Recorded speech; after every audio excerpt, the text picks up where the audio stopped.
राहिलेले आहेत. आधी आपण अक्षर मानव वाचन अड्ड्याबद्दल जाणून घेऊया.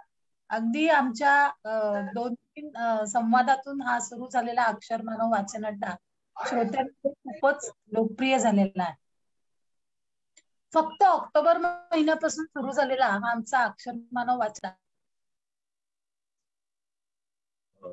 निलिमाताई म्यूट झालाय तुम्ही.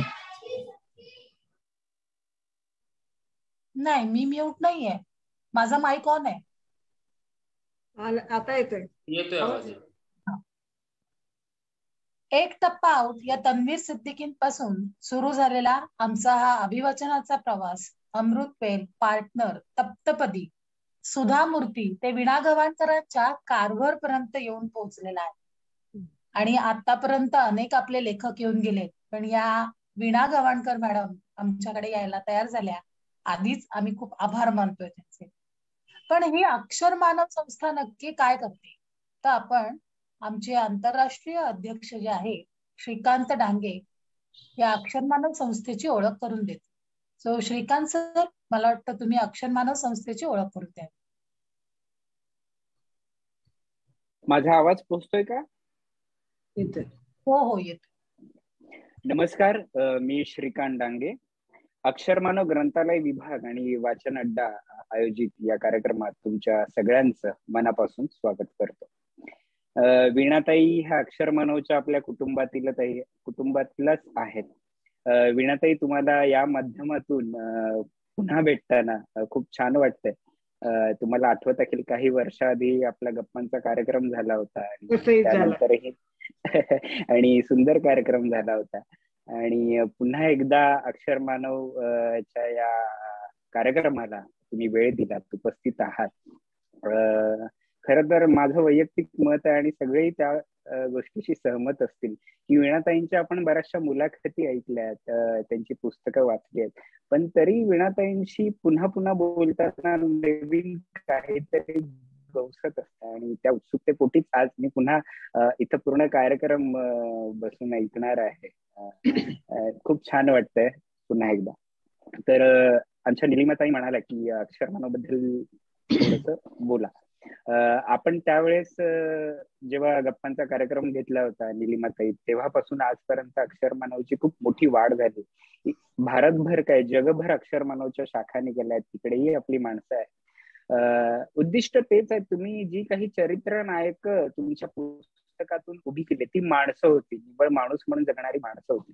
अक्षर मानव ही निव्वळ माणसानं माणूस म्हणून जगलं पाहिजे सगळ्या भेदापलाद, आणि समोरच्यालाही माणूस म्हणून जगवलं पाहिजे म्हणून राज्यभर, देशभर आणि आता जगभर काम करतात.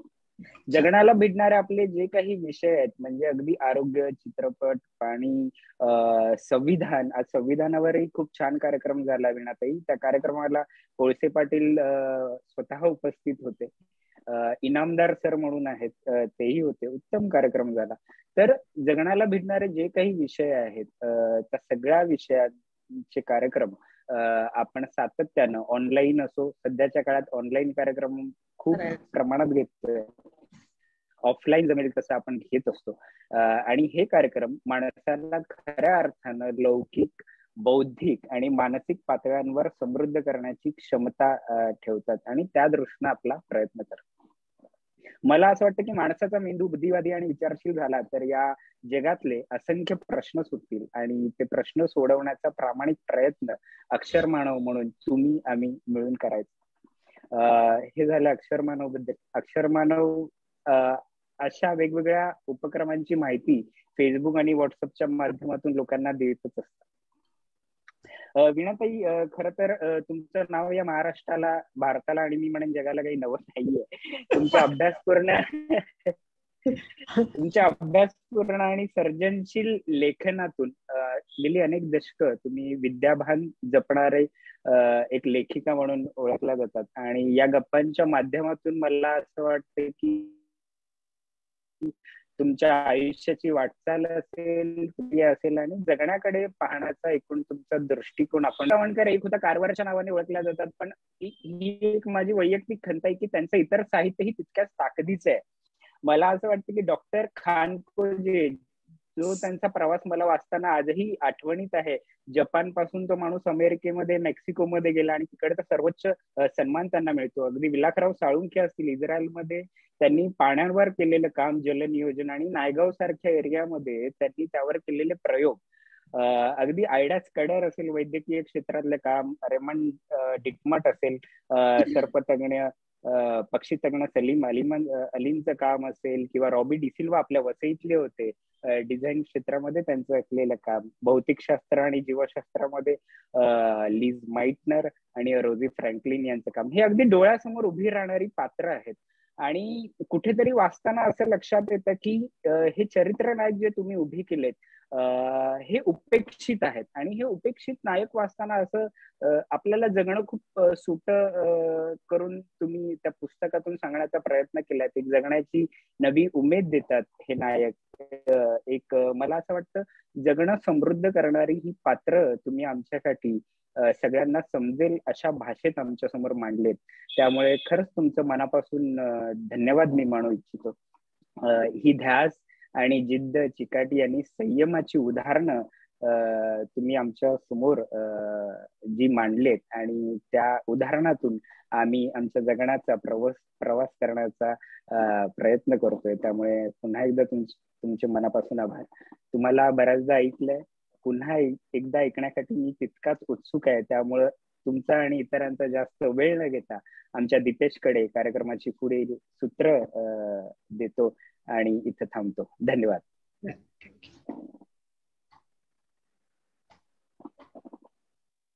धन्यवाद sir. Nilima madam, over to you.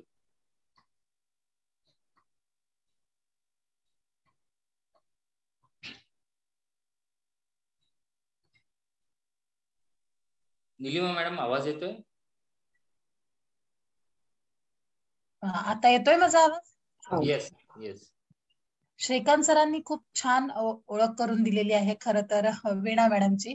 मी अजून काय ओळख करून देऊ? तरी पण एक फॉर्मॅलिटी म्हणून इथे सगळे वाचन अड्ड्यावर आहेत, आणि त्या वाचन अड्ड्यांना वीणाताईंचं एक वैशिष्ट्य म्हणजे मला जे जाणवलंय ते मी थोडं शब्दबद्ध केलंय की वीणाताई आजपासून जवळजवळ 43 ते 44 वर्षांपासून लिहित्या झालेल्या आहेत. लहानपणापासूनच त्यांना वाचनाचा छंद होता, आणि मला वाटतं तरुण वयात लोक साधारण कथा, कादंबऱ्या, रोमॅन्टिसिझम अशी पुस्तकं वाचतात, परंतु वीणाताई मात्र चरित्र, बखरी, प्रवास वर्णनं किंवा विज्ञान कथा वाचत असायच्या. पुणे विद्यापीठातून त्यांनी ग्रंथपालन पदविका अभ्यासक्रम पूर्ण केला. त्यानंतर त्या औरंगाबाद येथील मिलिंद कला महाविद्यालयात ग्रंथपाल म्हणून रुजू झाले. तिथे रुजू झाल्यावर वाचन करत असताना त्यांना असं जाणवलं, ते वाक्य मला फार आवडलं, की आपण फक्त साक्षर आहोत. मला वाटतं आपण फक्त साक्षर आहोत या अस्वस्थतेतच त्यांच्या पुढच्या समृद्ध लेखन प्रवासाची बीज दडलेली असावी. स्वतःच्या मुलींसाठी कारवरची गोष्ट लिहित असताना ते पुस्तक कधी श्यामच्या आईसारखं घराघरात पोहोचलं हे आपल्याला सगळ्यांना कळलं सुद्धा नाही. त्यानंतर अमेरिका सोडून भारतात आलेली आयडा स्कॉडर, त्यानंतर सलीम अली, टस्केगीतील कृषी प्रणाली भारतात राबवण्याचे स्वप्न पाहणारे कृषी तज्ञ डॉक्टर खान खोजे, जलव्यवस्थापनात दादा असलेले विलासराव साळुंखे, रोझलिंड फ्रँकलिन, आणि आता अगदी गोल्डा, या चरित्रांची यादी न संपणारी आहे. मला वाटतं लहानपणाच्या वाचनातून समृद्ध झालेली त्यांची जी शब्दसंपत्ती आहे ती या लिखाणाच्या कामी नक्कीच आली असेल. पण काही असो, भारतीयांना परिचित, आणि श्रीकांत डांगे सर जसं म्हणाले की काही बहिष्कृत माणसं असतात, परंतु ती जीवन समृद्ध जगलेली असतात आणि इतरांना जीवन समृद्ध जगायला ती भाग पाडत असतात त्यांची चरित्र. त्या माणसांची ओळख आम्हाला वीणाताईंमुळे नक्कीच झाली, आणि वीणाताईंचे हे उपकार आम्ही आणि भारतीय नागरिकांनी कधीही विसरू नये. सो अशा या मराठी साहित्य वाङ्मय मंडळाच्या 4 वेळा पुरस्कार मिळालेल्या वीणाताई आणि 2018 सालच्या निसर्ग साहित्य संमेलनाच्या अध्यक्षपद भूषविलेल्या वीणाताईंचं पुन्हा एकदा या कार्यक्रमात सहर्ष स्वागत. आणि आता मी दीपेश दादांना विनंती करते की त्यांनी पुढचा कार्यक्रम मुलाखतीचा चालू करा. धन्यवाद. धन्यवाद निलिमा मॅडम. सर्वांना विनंती आहे की आपले माईक बंद असावेत. मला प्रश्नांसाठी पुढचे आपल्या मुलाखतीचा कार्यक्रम झाल्यावरती 20 मिनिटं प्रेक्षकांच्या प्रश्न उत्तरांसाठी वेळ आहे आपला. तर सर्वप्रथम वीणा मॅडमचं पुन्हा माझ्याकडून एकदा स्वागत करतो. आणि अर्थात माझ्या आवडत्या लेखिका आहेत, त्यामुळे मीही उत्सुक आहे की त्यांना प्रश्न विचारायचे. वीणा मॅडम यांच्याशी बोलणं झाल्याप्रमाणे नुसतं कार्व्हरवर बोलणं मलाही योग्य वाटत नाही, कारण मागील 50 वर्ष लेखन क्षेत्रात लेखक म्हणून कार्यरत असताना त्यांच्या निव्वळ एखाद्या पुस्तकाविषयी बोलणं म्हणजे मला वाटतं थोडंसं संकुचित विचार होईल. मला जाणून घ्यायचंय किंवा इथे उपस्थित बरीचशी लोक आहेत ती स्वतः लिखाण करत असतील, तर त्यांना नक्कीच हेच जाणून घ्यायचं असेल की लेखक म्हणून आपण समृद्ध कसं व्हावं, माणूस म्हणून आपण समृद्ध कसं व्हावं. तर वीणा मॅडम, मी प्रयत्न करेन की हा प्रवास, तुमच्या आयुष्याचा प्रवास, याच्यातून आम्हाला जितकं जास्तीत जास्त तुमच्याकडून माहिती मिळेल ती गोष्ट जाणून घेण्याचा मी प्रयत्न करेन. तर मुलाखतीचा आपण सुरुवात करतोय मॅडम. मला सर्वात पहिलं जाणून घ्यायचंय की हा आपला जो लेखनाचा जो प्रवास आहे, लिखाणाचा जो प्रवास आहे, हा नक्की कसा चालू झाला?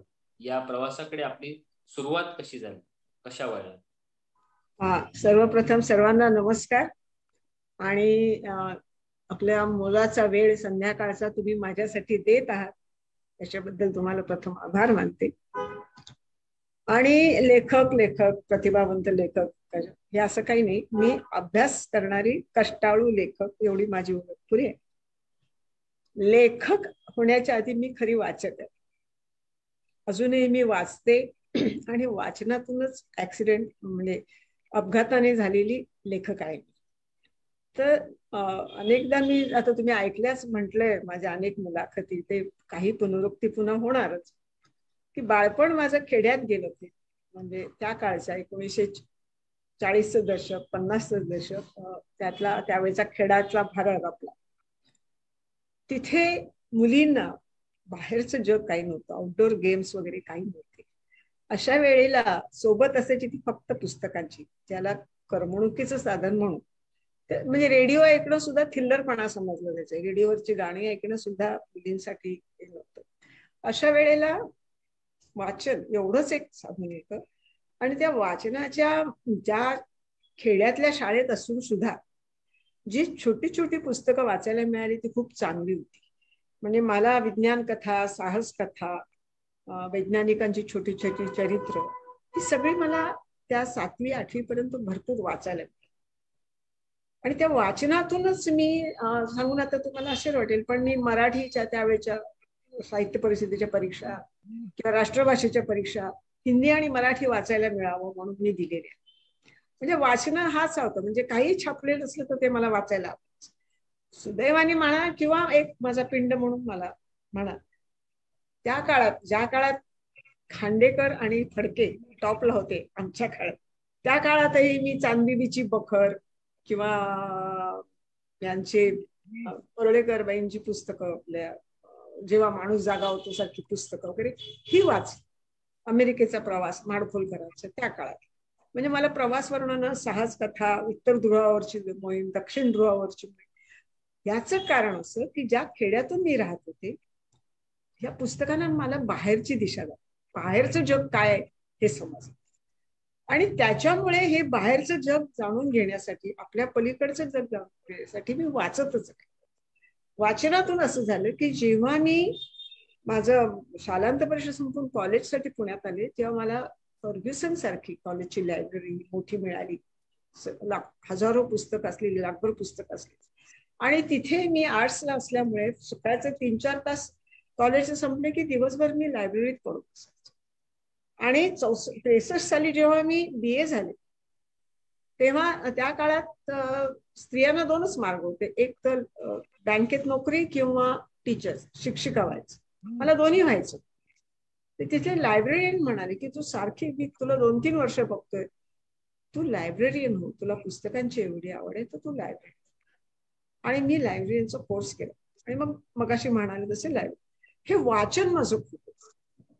म्हणजे मी लिहिण्याच्या म्हणजे वयाच्या साधारण मला आठवतंय 6व्या वर्षापासून ते पुस्तक लिहिपर्यंत 36 वर्षापर्यंत म्हणजे मधली 30 वर्ष भरपूर वाचलं. आणि जेव्हा मी औरंगाबादला मिलिंद कॉलेजला गेले, ऐकू येते का?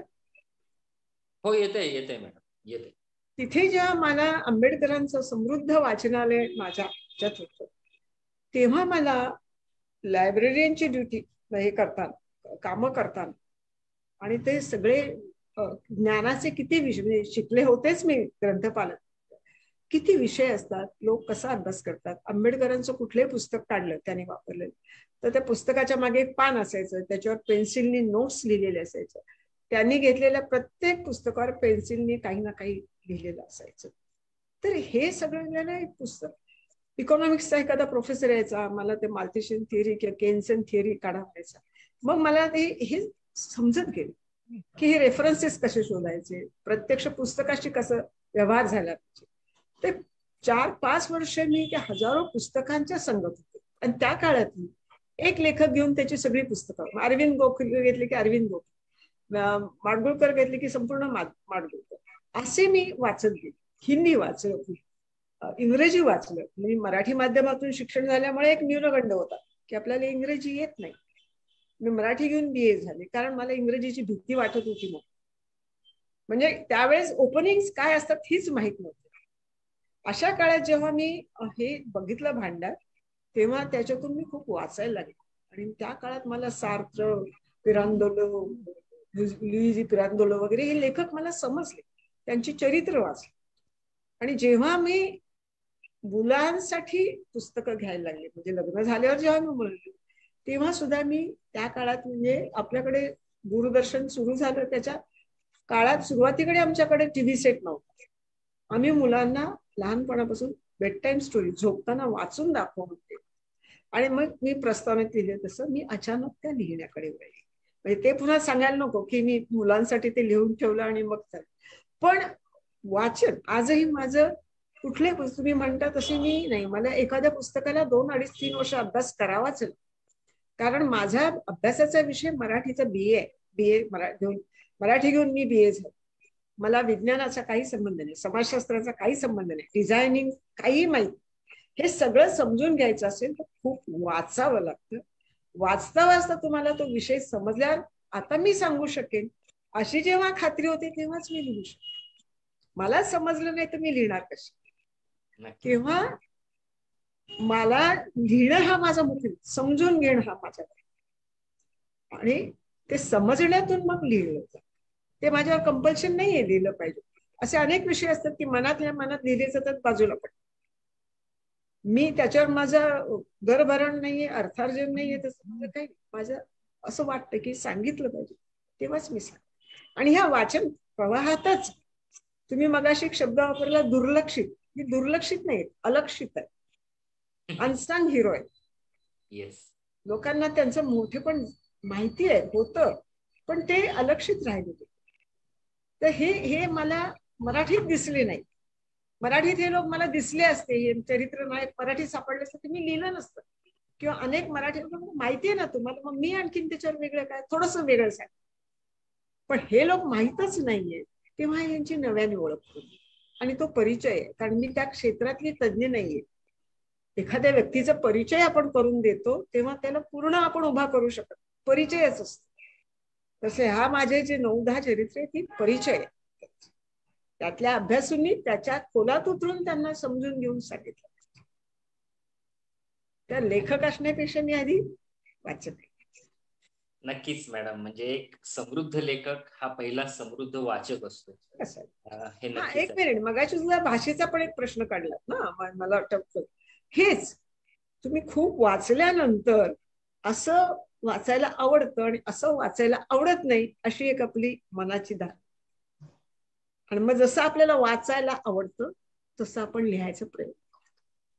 येस, नक्कीच. नक्कीच हा मला वाटतं हा मुलाखतीचा कार्यक्रम म्हणण्यापेक्षा एक अनुभवाचा कार्यक्रम आहे. प्रत्येक जण बऱ्याचशा गोष्टी स्वतः उतरवणार आहे. कारण म्हणतात ना मॅडम की 100 पुस्तकं वाचण्यापेक्षा एका अनुभवी व्यक्तीबरोबर 1 तास केलेली चर्चा तुम्हाला 100 पुस्तकांचं ज्ञान देतं. तर नक्कीच हा कार्यक्रम याच पद्धतीचा असणार आहे, यात तीळमात्र शंका नाही. प्रत्येक लेखकाची मॅडम एक शैली असते. कोणी कथानक लिहित असतो, तर अन्य वेगवेगळ्या प्रकारची लेखन शैली असते. आपली शैली ही चरित्रांवरची आहे, आपण चरित्र लिहिता. तर हे चरित्रच का असं तुम्हाला का सुचलं? मला कविता करता येत नाही, मला कादंबरी लिहिता येत नाही, मला नाटक लिहिता येत नाही, पण मला हे सांगायला आवडतं. मला सांगायला आवडतं. मग मला सांगण्याचं माध्यम काय? लिहिणं. मग मला जमेल तसं मी लिहिते. मला जर मी म्हणते इतके सुंदर नायक आहेत, तुम्हाला असे नायक कुठल्या कादंबरीत आढळले? तो खानखोचे सारखा नायक आहे कुठल्या कादंबरीत? कारवर सारखा नायक आहे कुठल्या कादंबरीत? मग हे नायक नाहीत का चरित्राच्या उपयोगाचे, कादंबरीच्या उपयोगाचे? मग त्याच्यावर कादंबऱ्या लिहात. हे त्याच्यासाठी तुम्हाला मी रॉ मटेरियल दिलंय. मला जर येत नाही, ज्या पट्टीत मला गाता येत नाही त्या पट्टीत मी गायचा प्रयत्न का करायचा? माझ्या पट्टीत मला जे वाटतं ते करते मी. तुम्हाला त्याच्यावरून घेऊन जर पुढे काही त्याचा विस्तार करायचा असेल तर करा. युसुफजी माईक बंद करा. तर हा आवाज येतो, हा वकोबाचा आहे प्रत्येकाचे. त्याच्यामुळे मला मी म्हंटल, जसं मी सांगते, मी लिहित नाही. लिहिणं हा ते माध्यम आहे. मी सांगते तुम्हाला, ती माणसाचा परिचय मी सांगते तुम्हाला. त्याच्यामुळे ती शैलीच आहे. पहिलेच कारवरला जो सगळ्यांनी उडवून लावला तर माझं धाडसच झालं नसतं. पण कारवरला डोक्यावर घेतल्यामुळे पुढची 40 वर्ष तुम्हाला हे सहन करावं लागतं. ही जर शैली नाकारली असती कारवरची तर माझी हिंमत झाली नसती. बरोबर, अगदीच. माझं सर्वात आवडतं पुस्तक आपलं सर्पतज्ञ, जे आपण लिहिलेले आहेत रेमंड डिटमार्स यांच्यावर. मला फार भावलं. म्हणजे या शैलीत असं आहे मॅडम, तुमच्या सगळ्या पुस्तकांची वाचताना मला एक गोष्ट भावली की ती प्रत्येक वयोगटातला माणूस वाचू शकतो. लहान मुलांना वाचून दाखवली, त्यांना तितकीच भावणार. तरुणांना वाचली तरुणांनी तरी तितकीच भावणार, आणि अगदीच वयोवृद्धांनी वाचली तरी तितकीच जवळची वाटतात. ही सगळ्यात भावणारी तुमची लेखन शैली आहे, किंवा लेखक म्हणून हे तुमचं सगळ्यात मोठं यश आहे. थँक्यू. सर्पतज्ञ जो रेमंड आहे, हा त्या सापाच्या वेड्यासाठी, सापाचं प्रेम आहे त्याच्यावर, सापांवर त्याचं प्रेम आहे, त्यासाठी काय काय करतो, काय नाही करत. तर हे वाचताना मला फार मजा येते. मग ते बेडूक खिशातनं आणणारा तो रेमंड असो. तर हे या रेमंड वर लिहिण्याचं आपल्याला कसं काय सुचलं? कसा आढळला तुम्हाला? नाही, ते कसं झालं, म्हणजे आमची थोडीशी जॉईंट फॅमिली, म्हणजे आम्ही आणि आमचे दीर, माझे पुतणे वर खाली. तर हे कारवर हे माझ्या मुलांसाठी लिहिलं. हे त्या पुतण्याला कळल्या, तू त्यांच्यासाठी तू लिहिलंस पुस्तक कारवर, मग माझ्यासाठी काहीतरी लिहि. तर माझ्या वाचण्याच्या सवयीप्रमाणे त्यावेळेस मी रेमंड डिटमार्स वाचत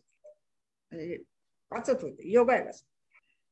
तर म्हटलं ठीक आहे तुझ्यासाठी. तर आमच्याकडे वसईला पावसाळ्यात असे त्यावेळेस पक्की गटार नव्हती, ज्याला आपण असं नदी असे मोठे पाट वाहत जायचे. त्याच्यात ती मुलं ते डोक मासे, चिंगळे वगैरे असे पकडत राहायचे. तो छंदच असायचा. आणि ही मुलं, माझी मुलं पुतणे, ते पकडायला यायचे. तर म्हटलं ह्यांना ही गोष्ट सांगण्यासाठी. गंमत अशी आहे की मला एका सर्पतज्ञाने विचारला होता असा प्रश्न, की एवढे मोठे मोठे सर्पतज्ञ झाले, तुम्हाला रेमंड डिटमार्स का सांगावं, की तो काही असा सर्पतज्ञ? म्हटलं नाही. म्हटलं त्याचं मुख्य काम काय? त्याने माणसाच्या जीवनाशी, प्राणी जीवनाशी संबंध जोडले. प्राणी हे माणसाच्या जीवनाचाच एक भाग आहे, त्याच्यात तुम्ही रस घ्या, हे त्याने सुद्धा. हे 1905-06 सालची गोष्ट.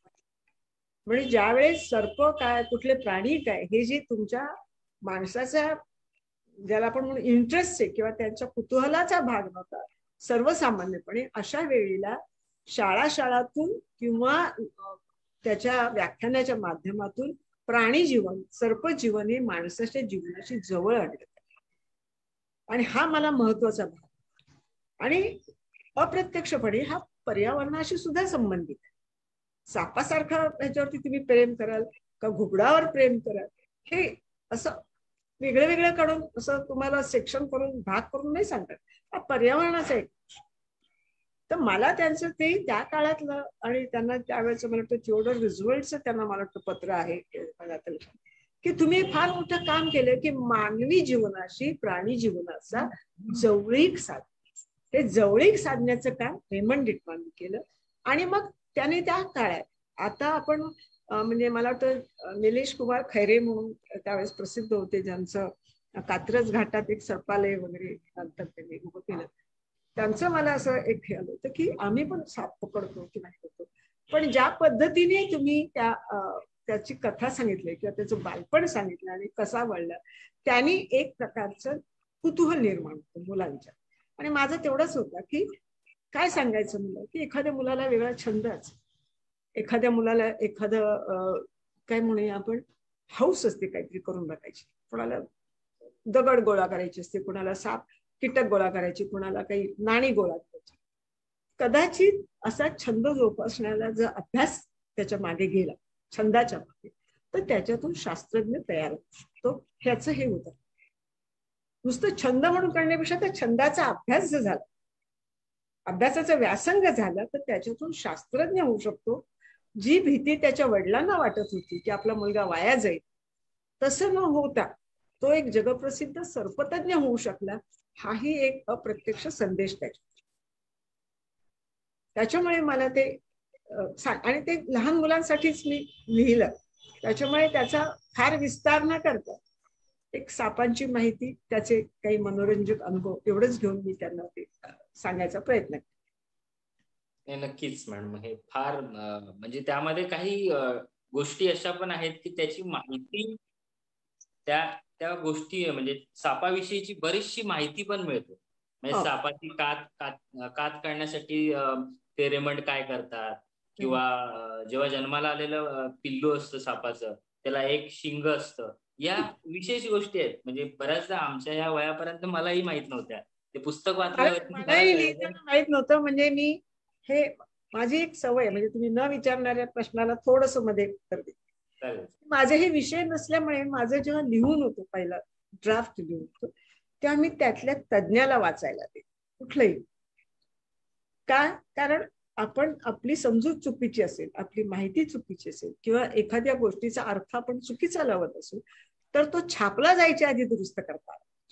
एकदा छापला की ते आपलं राहत नाही, ते लोकांचं होतं. नाही, मला असं म्हणायचं नव्हतं, मी असं नाही म्हणताय. त्याच्यामुळे हे एक त्यावेळेस सोमण म्हणून आमचे प्राणीशास्त्राचे प्राध्यापक आमच्या ओळखीचे होते, त्यांना मी ते वाचायला दिलं. त्यांनी वाचलं, त्यांना आवडलं. ते म्हणे माझ्या घरी येत. त्यांच्या घरी गेल्यावर त्याने असं पेटीतून काढून तो एक बोळा साप माझ्या हातावर. त्या आयुष्यात पहिल्यांदा मी साप हातात घेतला. तो इतका कोरडा होता, माझी समजूत ती गिळगिळीत असेल साप, तो अगदी कोरडा होता, कापडाचा. तर मला ही साप मी पिंजऱ्यात बघितलेले, कुठेतरी मरून पडलेले, मारलेले बघितलेले, किंवा सिनेमा स्क्रीनवर प्रत्यक्ष साप बघितले. तर साप हा अजूनही आपल्याकडे भीतीचा किंवा दचकून राहण्याचाच प्रकार आहे. तो विषारी आहे का नाही हे नंतर बघू, पहिला त्याला मारून टाका, हेच आहे. पण ह्या सापातून मला पुढचा म्हणजे जो आहे की त्याचा उपयोग काय मानवी जीवनाशी, हा एक वाचलं. त्याच्यापेक्षा रेमंडचा जे आणखीन होते, त्यांनी विविध प्राण्यांच्या चित्रफिती करून ज्या मुलांपर्यंत नेला आणि मुलांची उत्सुकता वाढून त्यांनी शाळेतली मुलं म्युझियम मध्ये त्या प्राणी संग्रहालयात यायला लागली. ही सर्वात मोठी त्याची अचिव्हमेंट, सर्वात मोठी त्याची उपलब्धी आहे की मुलांना त्यांनी प्राणी जीवन मिळेल, म्हणून त्याचं मदत होतं. नक्कीच. आणि हा एवढा वेडा माणूस होता की त्या सापांची लाड पुरवायचा. फार मजेशीर पुस्तक होतं. म्हणजे अक्षरशः ते खरं तर ते अनुवाद करा असं पुस्तक होतं. म्हणजे पण आपल्याकडे माहिती ते त्याची हे कोण घेणार, त्याचा कॉपीराईट कोण घेणार ते कोण. त्यावेळेस तर हे लिहिले काहीतरी 85-86 साली मी पुस्तक. तर त्यावेळेस आपल्याकडे इंटरनेट नव्हते, ईमेल्स नव्हते, काही नव्हते. कॉन्टॅक्ट कसं करा, जेमतेम लँडलाईन्स असायचे. त्याच्यामुळे मी त्याचं ते छोटस केलं. नक्कीच मॅडम, फारच भावलं मला. आणि या पुस्तकाला आपल्याकडे बालवाचक अड्डा म्हणून वाचन अड्डा असा असतो आपल्याकडे, तर या पुस्तकाचं नक्कीच आपण या अभिवाचन करणार आहोत, कारण ते मुलांना फारच भावेल असं मला वाटतं. जसं आपण सर्पतज्ञावरती लिहिलं तसंच एक कृषी तज्ञ डॉक्टर खानखोजे यांच्यावरचं आपलं पुस्तक आहे. या पुस्तकाविषयी थोडक्यात सांगा ना मॅडम. या पुस्तकाविषयी मी 5 वर्ष लिहित होते, त्याच्यात थोडक्यात काय सांगू. त्या माणसाचा शोध घेत होते 92 ते 97, 1992 ते 97. म्हणजे त्या कारवारचाच कार्यक्रम नागपूरला चालला होता 6 डिसेंबर 1992, मशीद पडल्याचा दिवस, बरोबर आहे. कारण आमची मीटिंग थांबली अर्ध्यात, तिकडे मशीद पडली, सगळं थांबवावं म्हणून तो दिवस आठवला. तर तिथे एकाने मला विचारलं की आतापर्यंत मी परदेशी माणसावरच का लिहिलं. त्यावेळेस मी कारवर लिहिलं होतं, सर्पतज्ञ लिहिलं होतं, आयडास कटर लिहिलं. म्हटलं आपल्याकडे आहेत ना म्हटलं भारतीय, तुम्ही इथले खानखोजे होते यांच्यावर का लिहिलं. कारण मी त्यांच्या 67 सालचं त्यांचा मृत्यूलेख वाचलेला होता, कारण ते वारल्यानंतर आलेले. त्याच्यामुळे मला ती एक उत्सुकता होती खानखोजी आणि त्या नावाविषयी. तर त्या प्रेक्षकातल्या एक बाई म्हणाल्या, तुम्ही लिहिणार असेल तर तुम्हाला मी माहिती देते, ते माझे मामे सासरे. आणि ती मशीद पडली आणि तो प्रसंग तिथे संपला. तर त्याच्यानंतर दुसऱ्या वर्षी मी दुसऱ्या कामासाठी नागपूरला गेले, त्या पुन्हा म्हटलं की माझ्या मैत्रिणीला की त्या दिवशी तू बोलताना एक असा विषय राहिला, त्या बाईला भेटूया का काही आपल्याला सहज म्हणून काय. आणि तो मग तो शोध सुरू झाला नागपूरमध्ये. आणि मग त्यांचं साहित्य मिळवणं हे खूप कठीण कसं होतं, कारण ह्यांनी शेवटचे दिवस जे त्यांचे नागपूरमध्ये गेले खानखोजेंचे, ते उपासमारीत गेले जवळजवळ. त्यांना स्वतः लिहून ठेवायला सुद्धा सगळं जमलं नाही. तर हे सगळं मिळवायचं कसं, कारण जे जे तुकड्या तुकड्याने मला समजत गेले, म्हणजे मी प्रस्तुत केले तसं की सलग असं त्यांची माहिती हाती लागत होती. कुठे त्यांची एखाद्या भाषणाची स्थळप्रत मिळायची, कुठेतरी एखाद्या लेखात उल्लेख असायचा, केव्हा तरी म्हणजे सरळ आपण त्यांची माहिती मिळत नव्हती. मग मी त्या काळातले त्यांच्या समकालीन जवळजवळ 24-25 लोकांची चरित्र मी वाचली त्या काळातली. तेव्हा मला हरदयाळांचं पुस्तक, याज्ञिकांचं पुस्तक, अशा काही काही पुस्तकातून, कोणाच्या हस्तलिखितातून अशा थोडी थोडी माहिती मिळत गेली. मग मला कळलं की दिल्लीच्या नेहरू मेमोरियल ट्रस्ट मध्ये त्यांचं हस्तलिखित पडलेलं हाती लिहिलेलं. एवढी मोठी रिस्क होती, इथून उठून दिल्लीला जायचं आणि तिथे नसलं तर काय करायचं. पण आपले दत्तप्रसाद दाभोळकर यांनी मला त्यातली काही पानं पाठवली आणि इथे काही मटेरियल आहे म्हणाले, म्हणून मी दिल्लीला गेले. दिल्लीला मला तिथल्या नेहरू मेमोरियल ट्रस्ट मध्ये त्याच्या 40 फाईल्स मिळाल्या. 40 फाईल्स मध्ये काही 10 कागद, काही 100 कागद, काही 2च कागद, अशा म्हणून 40 फाईल्स होत्या. 2 दिवस मी तिथे बसले. तिथल्या तो एक मोठा एक पुस्तक लिहावं असं तो मेकिंग ऑफ द बुक सारखाच तो प्रकार आहे. काय तिथे जे मी लायब्ररीत बघितलं ते त्यांचा नियम मोडून त्यांनी मला सगळी मदत तिथे केली, त्या डायरेक्टर ऑफ त्या लायब्ररीज. आणि जवळजवळ 1-1.5 किलोचं झेरॉक्स करून मी ते घेऊन आले. मग नागपूर कलकत्त्याला गेले. कलकत्त्याच्या नॅशनल लायब्ररीत मी जेव्हा शोध घेतला तेव्हा तिथे खुशवंतांची 3 पुस्तकं मला मिळाली यावरची वाचायला. आणि त्याच्यात लक्षात आलं की त्याच्यात कुठेही खानखोजेंचा उल्लेख. मग मला वाईट वाटलं की खानखोजेंच्यावर कोणी लिहायचं. खानखोजे हे गद्दरच्या प्रहारक किंवा विंगचे ते प्रमुख, ज्यांनी निर्माण केला, तो ज्यांनी ही एवढी मोठी चळवळ केली, ज्यांनी इराण आणि बलुचिस्तान मध्ये जाऊन भारताच्यासाठी युद्ध केलं, म्हणजे लढाया केला या लोकांशी, त्याची माहिती कोणी द्यायची. त्याने मी जवळजवळ 3-4 वर्ष वेगळ्या वेगळ्या पद्धतीने त्यांचा शोध. अगदी दिल्लीच्या आर्काइव्ह मध्ये सुद्धा मी गेले, तिथे सुद्धा एक पत्र मिळालं, पण मिळालं. तर हा एक शोध फार कठीण होता, कारण त्यावेळेस आणि आताही आजही तुम्हाला जर खानखोजे म्हटलं तर माझ्या पुस्तकाशिवाय तुम्हाला दुसरीकडे त्यांची एवढी माहिती मिळते. तुम्हाला वेबसाईट तयार करायची म्हटले तर माझ्याच पुस्तकाचा आधार. पण तुम्हाला सांगते मदत कशी होती. मी वेगळ्या वेगळ्या कृषी विद्यापीठांना पत्र लिहिली की खानखोजींची संबंधित तुमच्याशी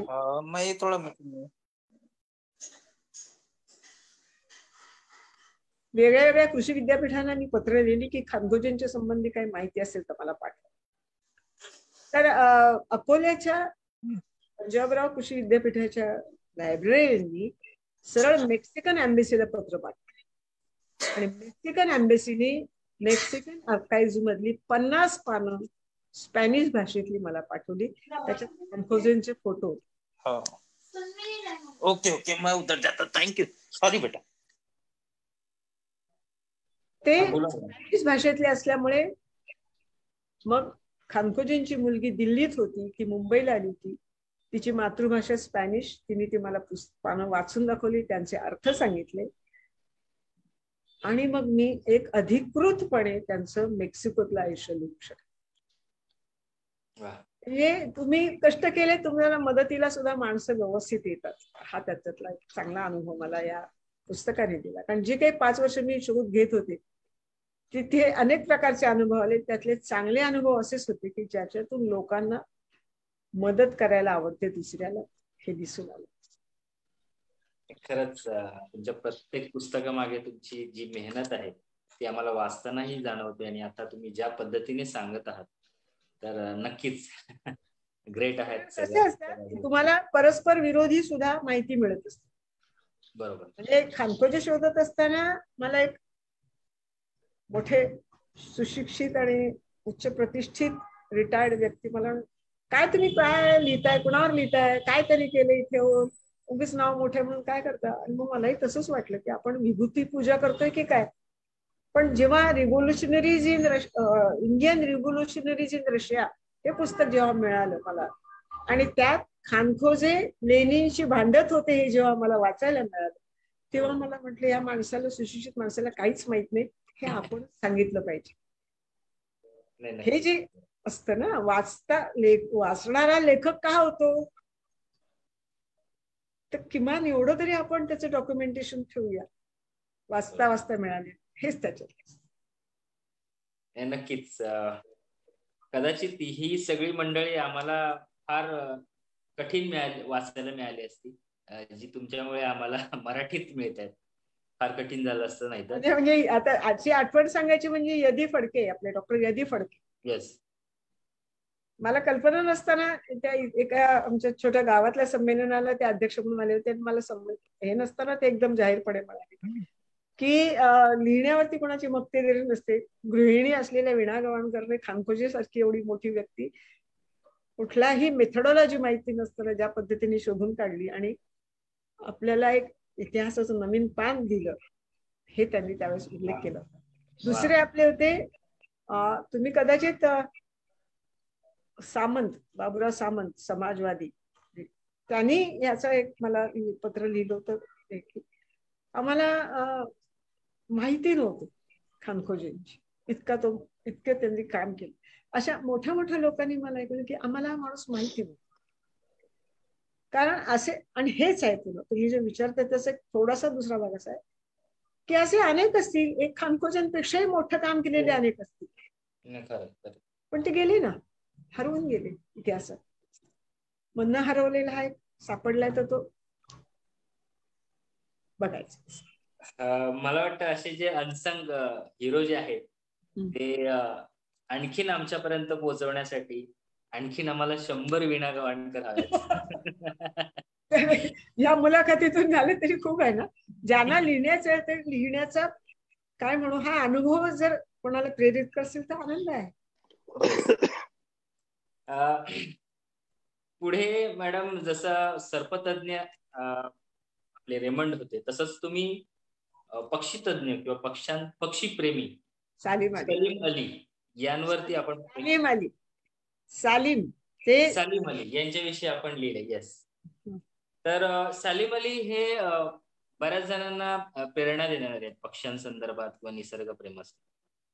तर हे कसं काय, म्हणजे या माणसाविषयी आपल्याला कशी माहिती? त्यांचं फॉल ऑफ स्पॅरो हे त्यांचं आत्मचरित्र नुकतंच प्रकाशित झालं आणि माझं रेमंड डिटमार्स लिहून झालेलं होतं, म्हणजे ते प्रकाशित झालं होतं. तर आमचे प्रकाशक म्हणाले की तुम्हाला हे पुस्तकाचा अनुवाद करा. चांगलं पुस्तक आहे फॉल ऑफ स्पॅरो. ते तुम्ही अनुवाद करा. त्याची मुंबईला जाऊन त्यांची परवानगी घ्या त्याच्यात बॉम्बे नॅचरल हिस्ट्री सोसायटीत आणि तुम्ही त्याचा अनुवाद करा. पुस्तक गाजत होतं.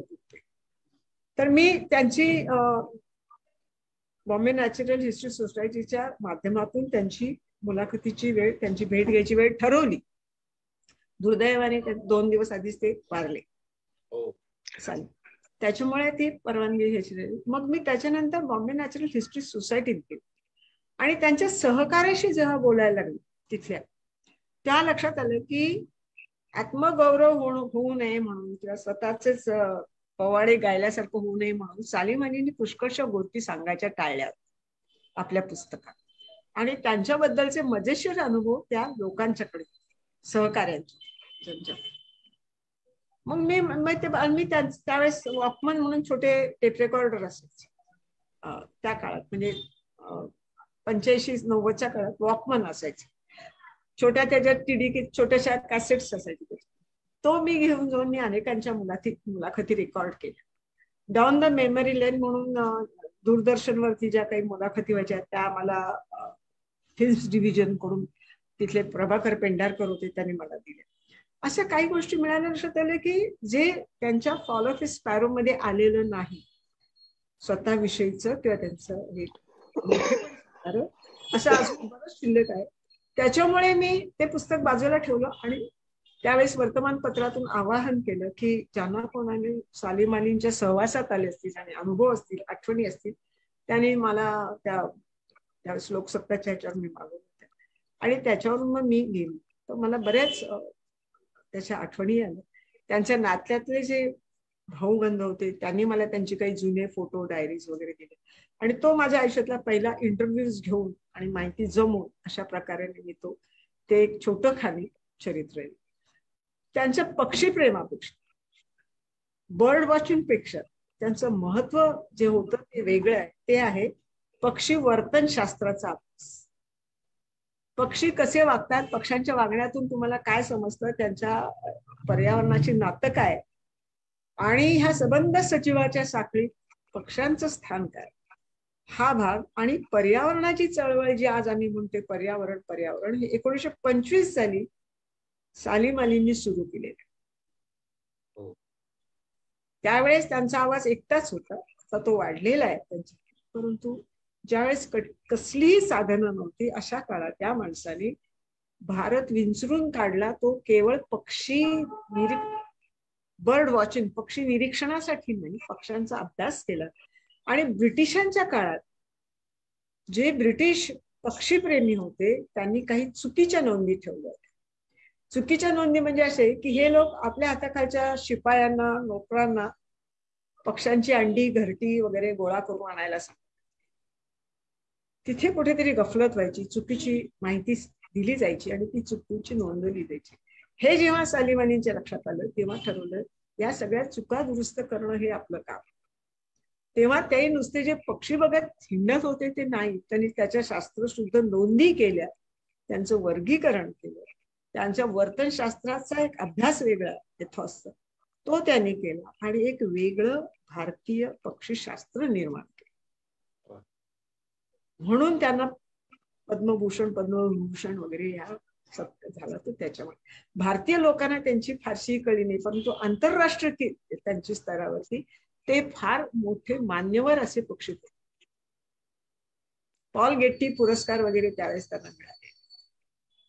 नक्कीच. म्हणजे मागे मारुती चित्तमपल्ली सर आलेले, तर त्यांनीही त्यांच्याविषयी एक तुम्हाला आठवण सांगते. म्हणजे मगाशी जे बोलताना ते मारुती चित्तमपल्ली, त्यांनाही मी विचारलं की त्यांच्या समोर, त्यांच्या संपर्कात ते होते, ते मला माहिती होते. तर ते म्हणाले ते नवे गाव बांधलं होतं मारुती चित्तमपल्ली. म्हणाले की मी मुंबईत येणार आहे पण मी दिवसभर खूप कामात आहे आणि दुसऱ्या दिवशी मी निघणार आहे, पण रात्री 10 वाजता आलं ते चालेल का, तुम्हाला भेट होईल. गोरेगावात ते त्यांच्या मित्राकडे राहणार होते, त्याच्यापासून काही अंतरावर माझी बहीण होती. म्हटलं चालेल, तुम्ही माझ्या बहिणीच्या. रात्री 10 ते रात्री 12 2 तास मारुती चित्तमपल्ली बोलत होते आणि मी रेकॉर्ड केलं त्यांचं. हे मारुती चित्तमपल्लींचं मोठेपण इथे मी आवर्जून सांगते की त्यांनी मॅडम 92 वर्षाचा हा माणूस मागच्या वेळेस त्यांच्या गप्पांमध्ये 2 तास सर्व श्रोत्यांबरोबर गप्पा मारत होते. शेवटला आम्हाला तो वेळ संपले म्हणून थांबावा लागला. तरी त्यांच्या गप्पा किंवा त्यांचे जे अनुभव होते लोकांनाही आवडत होते आणि त्यांनाही तितक्याच गप्पा मारायला आवडत होते. अशी भन्नाट लोक. 92 वर्षाचा माणूस 2 तास सलग बसून बोलतोय, कोणत्याही प्रकारचा ताण न येता. तर ही लोक ग्रेट आहेत. मला वाटतं या चितंबलींच्या विषयी पण आपण विचार करावा. तर पुढे मॅडम DNA या संशोधनावरती रोझलिंड फ्रँकलिन यांनी बरचसं काम केलं होतं, बरचसं संशोधन केलं होतं आणि आपण हडपलं गेलं. हे नक्की काय आहे?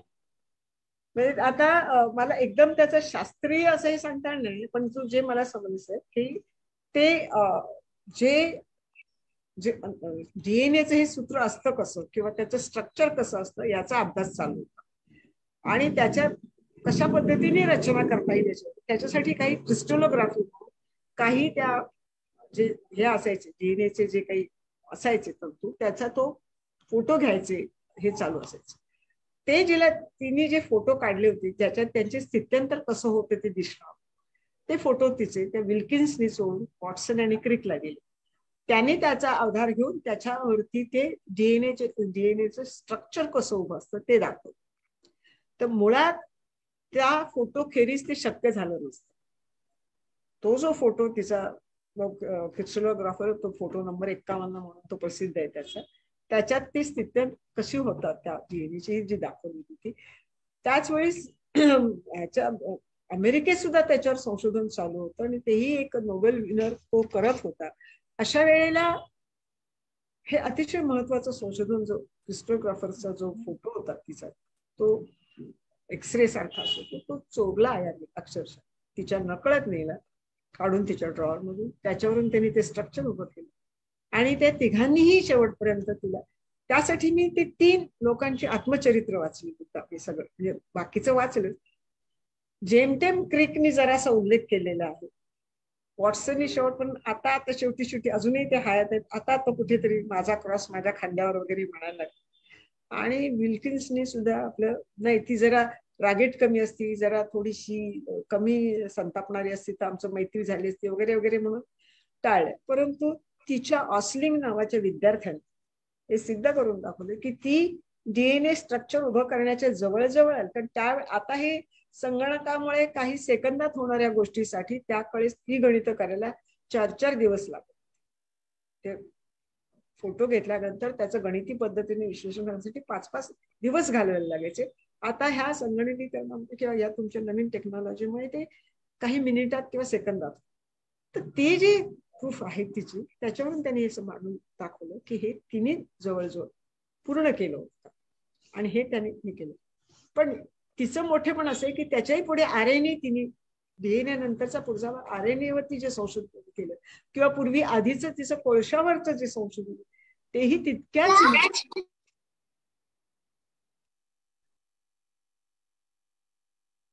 हॅलो हॅलो, हा येतोय आवाज, बोला मॅडम. हा नाही, मध्येच काहीतरी डिस्टर्ब झालं.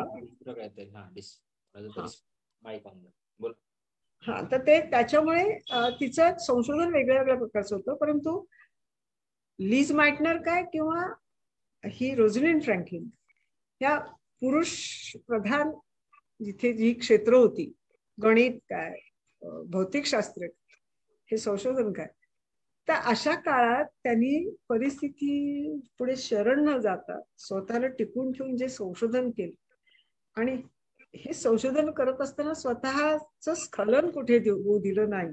विशेषतः लीज मायटनरचं जर तुम्ही चरित्र वाचलं तर लक्षात येईल. आणि मग त्यावेळेस मला असं वाटलं की जिथे फक्त स्त्रिया म्हणून डावलल्या गेल्या संशोधक स्त्रिया, आणि पुन्हा वंशवादही त्याच्यात आहे. लीज मायटनरच्या नशिबी तर तोही आला की तिला ज्यू असल्यामुळे परागंदा व्हावा लागला. तर जेव्हा आम्ही पर्यावरणाचा विचार करतो तेव्हा या सामाजिक पर्यावरणाचा सुद्धा विचार झाला पाहिजे की पर्यावरण चांगलं राखलं तर तिथे स्त्री पुरुष असे भेद न राहता सगळ्यांच्या प्रतिभेला, सगळ्यांच्या प्रज्ञेला हा व्यवस्थित विकास व्हायला संधी मिळू शकते आणि त्याच्यातूनच शेवटी समाजाची किंवा देशाची प्रगती होत असते. तर हा सुद्धा मला एक स्त्रियांना म्हणा किंवा समाजाला सांगण्यासारखा असा संदेश वाटला की अशा आजूबाजूला आपल्या अनेक स्त्रिया असतील की ज्या अशा प्रकारचे संशोधन करत असतील. त्यांना संसार की संशोधन, विज्ञान की संसार असे दुविधा किंवा असे प्रश्न पडू नयेत. त्यांना सहकार्याची किंवा मदतीची जी गरज असते ती समाजाने, कुटुंबाने दिली पाहिजे. काही मला त्याच्यात थोडासा सांगण्याचा भाग होता. आणि सगळे हे जे आम्ही 1900 1950 आणि 1960 2000 साली ही सगळी या दोन बायकांनी गाजवलेली काळ आहे. पूर्वार्ध आणि उत्तरार्ध 20व्या शतकाचा. पूर्वार्धात रोझलिंड, उत्तरार्धात लीज मायट. या दोघींचे हे फार महत्वाचे शोध आहे आणि ते स्त्री असल्यामुळे डावलले गेलेले आहेत. ते मला पुढे आणावं असं वाटतं. नक्कीच मॅडम. मला वाटतं अशी काही पुस्तकं आहेत की जी खरंच समाजात जागृती निर्माण करत आहेत कोणत्या ना कोणत्या गोष्टीतून. प्रश्न बरेचसे आहेत. प्रत्येक प्रश्नावरती तुमच्याकडून येणारा जो माहितीचा साठा आहे हा आम्हाला ऐकतच राहावा असं वाटतंय. पण वेळेअभावी काही मला प्रश्न स्किप करावे लागतील. बऱ्याच जणांनी मला आता लाईव्ह चालू असताना पण मेसेज केले की गोल्डा या पुस्तकाविषयी विचारा मॅडम. तर गोल्डा नक्की काय आहे? गोल्डा का वाचावं आपल्या प्रेक्षकांनी किंवा वाचकांनी? काय एखादी सारिका मॅडम तुमचा माईक बंद करा. म्यूट करायचं. एखाद्या व्यक्तीचं आयुष्य सॉरी जरा कुठला तरी म्यूट. हा बोला. नाही, एखाद्या व्यक्तीचे चरित्र वाचताना जर त्याच्यातून देशाचा इतिहास बाजूला करता येत नसेल आणि देशाचा इतिहास लिहिताना जर एखाद्याचं चरित्र त्यातून बाजूला करू शकता येत नसेल तर त्या व्यक्तीचं मोठेपण. इस्रायलचा इतिहास लिहिताना तुम्हाला गोल्डाला टाळता येणार आणि गोल्डाचं लिहिताना इस्रायलच लिहावं लागतं. इतके हे एकमेकाशी हे आहे, काय म्हणू, एकमेकात गुंतलेले विषय एकाशिवाय दुसरा होऊ शकत. बरं, हे असणं हे एका किबुट्स मधल्या सामान्य स्त्रीने स्वतःच्या कर्तव्यावर पंतप्रधान होण्यापर्यंत त्या देशासाठी 3 लढाया लढण्याचं जे एक कर्तृत्व दाखवलं हेच आहे असं नाही, तर देश बांधून ठेवणं, वर्णद्वेषाच्या पलीकडे जाऊन देश बांधून ठेवणं, राष्ट्र म्हणून उभं करणं. आणि तिने मला सगळ्यात महत्वाचं वाटलं म्हणजे तिने तिच्या मुलांना याच्यात येऊ दिलेलं नाही. तिची मुलं वेगळ्या मार्गाने, वंशम परंपरेने किंवा घराण्याचा वारसा म्हणून त्यांचं कोणी पुन्हा राजकारणात आलं. त्या बाईनी ज्या खंबीरपणे 50-60 वर्ष देशाची सेवा केली ते मला कुठेतरी तिचं वेगळेपण वाटलं. अतिशय खंबीर नेतृत्व. आणि ज्याला आम्ही स्त्रीवाद म्हणतो तो असं आहे की ते तिला किती त्याच्यासाठी लढा द्यावा. तिने तिच्या बरोबरीचे जे सगळे आहेत ते विद्वान लोक आहेत. पोरेसचं चरित्र वाचलं किंवा तुम्ही त्याचे आबा इबान म्हणून जो होता तो, किंवा स्वतः तिचे सगळे लोक आहेत ते एकापेक्षा एक विद्वान आहेत. कोणी बॅरिस्टर आहेत, कोणाला 7-8 भाषा येत आहेत, कोण चांगल्यातला सायंटिस्ट आहे. अशा लोकांच्यात ही सामान्य शालांत परीक्षा झालेली प्राथमिक शिक्षक स्वतःच्या हिमतीने एक राष्ट्र प्राईम मिनिस्टरच्या पोस्टवर जाते त्यावेळेस तिला जवळजवळ 85 का 86% तिची लोकप्रियता झालेली असते. हे कसं मिळवलं? तीच तिची शून्यावरती येते तरी ती डगमगते. शेवटपर्यंत देशप्रेम, राष्ट्रप्रेम काय याचे धडे देतात. तर एक कुठलाही आर्थिक तिच्या नावावर गफला नाही, कुठलाही तिच्या नावावरती असा करप्शनचा आरोप ठेवता येईल असं काही नाही. ही स्वच्छ शुद्ध छोट्या घरात राहणारी, साध्या कपड्यात वावरणारी ही एक पंतप्रधान. म्हणजे आपण सिरेमाव बंदर नायके म्हटलं तर आपण म्हणतो की ते बंदर नायके आधी होते म्हणून त्यांची पत्नी म्हणून ती. इंदिरा गांधींचा जेव्हा विचार करतो तेव्हा मोतीलाल नेहरू पासूनच आपण म्हणतो की तिच्या आजोबापासून होते. मार्गारेट थॅचरचा विचार केला तर आपण म्हणू की तिचे यजमान मोठे इंडस्ट्रियलिस्ट. तर त्याच्या तुलनेत ही एक सामान्य किबुट्स मधली कोंबड्या पाळणारी स्त्री ते एक पंतप्रधान. हा तिचा प्रवास मला विलक्षण वाटला. नाही, नक्कीच गोल्डा ही तितकंच प्रभावी आहे. नाही, मला आणखी मला गंमत वाटते की मला ते लिहिताना वाटलं होतं की परदेशातली, म्हणजे एक सांगते, आपल्याकडच्या पॉलिटिशियन वर मी लिहायला गेलो नसते स्पष्ट, कारण असं गुणदोषात शोधून लिहिणं शक्यच नाही आपल्याला. कोणाविरुद्ध शब्द, एक शब्द प्र काढायची हिंमत नाही माझी, चुकीचं दाखवायची, इतके सगळे त्याची आहे की ते नाहीच. हे परदेशातलं म्हणून शक्य झालं, इथे मला त्याचा कोणी जाब विचारला. दुसरी गोष्ट अशी की मला असं वाटलं होतं की इस्रायलच्या पंतप्रधान, म्हणजे पहिलंच पुस्तक आहे मराठीत इस्रायलच्या गोल्डावरती, दुसरं पुस्तक नाहीये. गोल्डा हे मराठीत आलेलं पहिलं पुस्तक. त्याच्यावर माझ्यावर मोठी जबाबदारी. तिचं नाव मेयर का मायर ठेवायचं इथपासून, कारण तिचा मेळ असा उच्चार आहे आणि तो मराठीत लिहिता येणं कठीण. म्हणून कॉन्स्युलेटशी मी संपर्क साधला की हिचा नेमका उच्चार कसा लिहू, कारण मी जो लिहीन तो पुढे चालणार. गोविंदराव तळवळकर किंवा हिंदीत ते मायर म्हटलं जातं, गोल्डा मायर. मी जेव्हा ते हाऊ टू प्रोनाउन्स मध्ये गेले किंवा एक दोन ज्यू मित्रांना विचारलं, त्याने मेळ असा उच्चार. म्हणून मग मी कॉन्स्युलेट पर्यंत गेले, तिथे अनय जोगळेकर म्हणून, त्यांना विचारलं, त्यांनी मेयर पर्यंत मला नेलं. मेयर हरकत नाही म्हणून मी ते गोल्डा मेयर केलं. दुसरी गोष्ट म्हणजे मी हे लिहिलं जाणार पहिलं पुस्तक असणार आहे, तर माझी जबाबदारी होती की ह्याच्यातले सगळे संदर्भ चोख असले पाहिजे.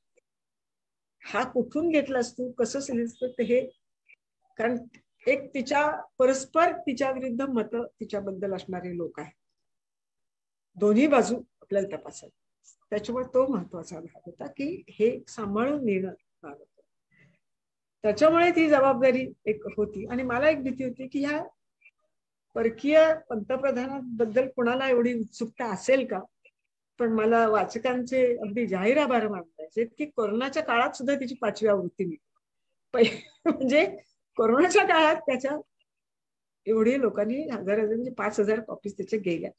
म्हणजे लोकांना ते आवडलेलं आहे. तर मला बरं वाटलं की माझ्या प्रयत्नांना दाद मिळाली.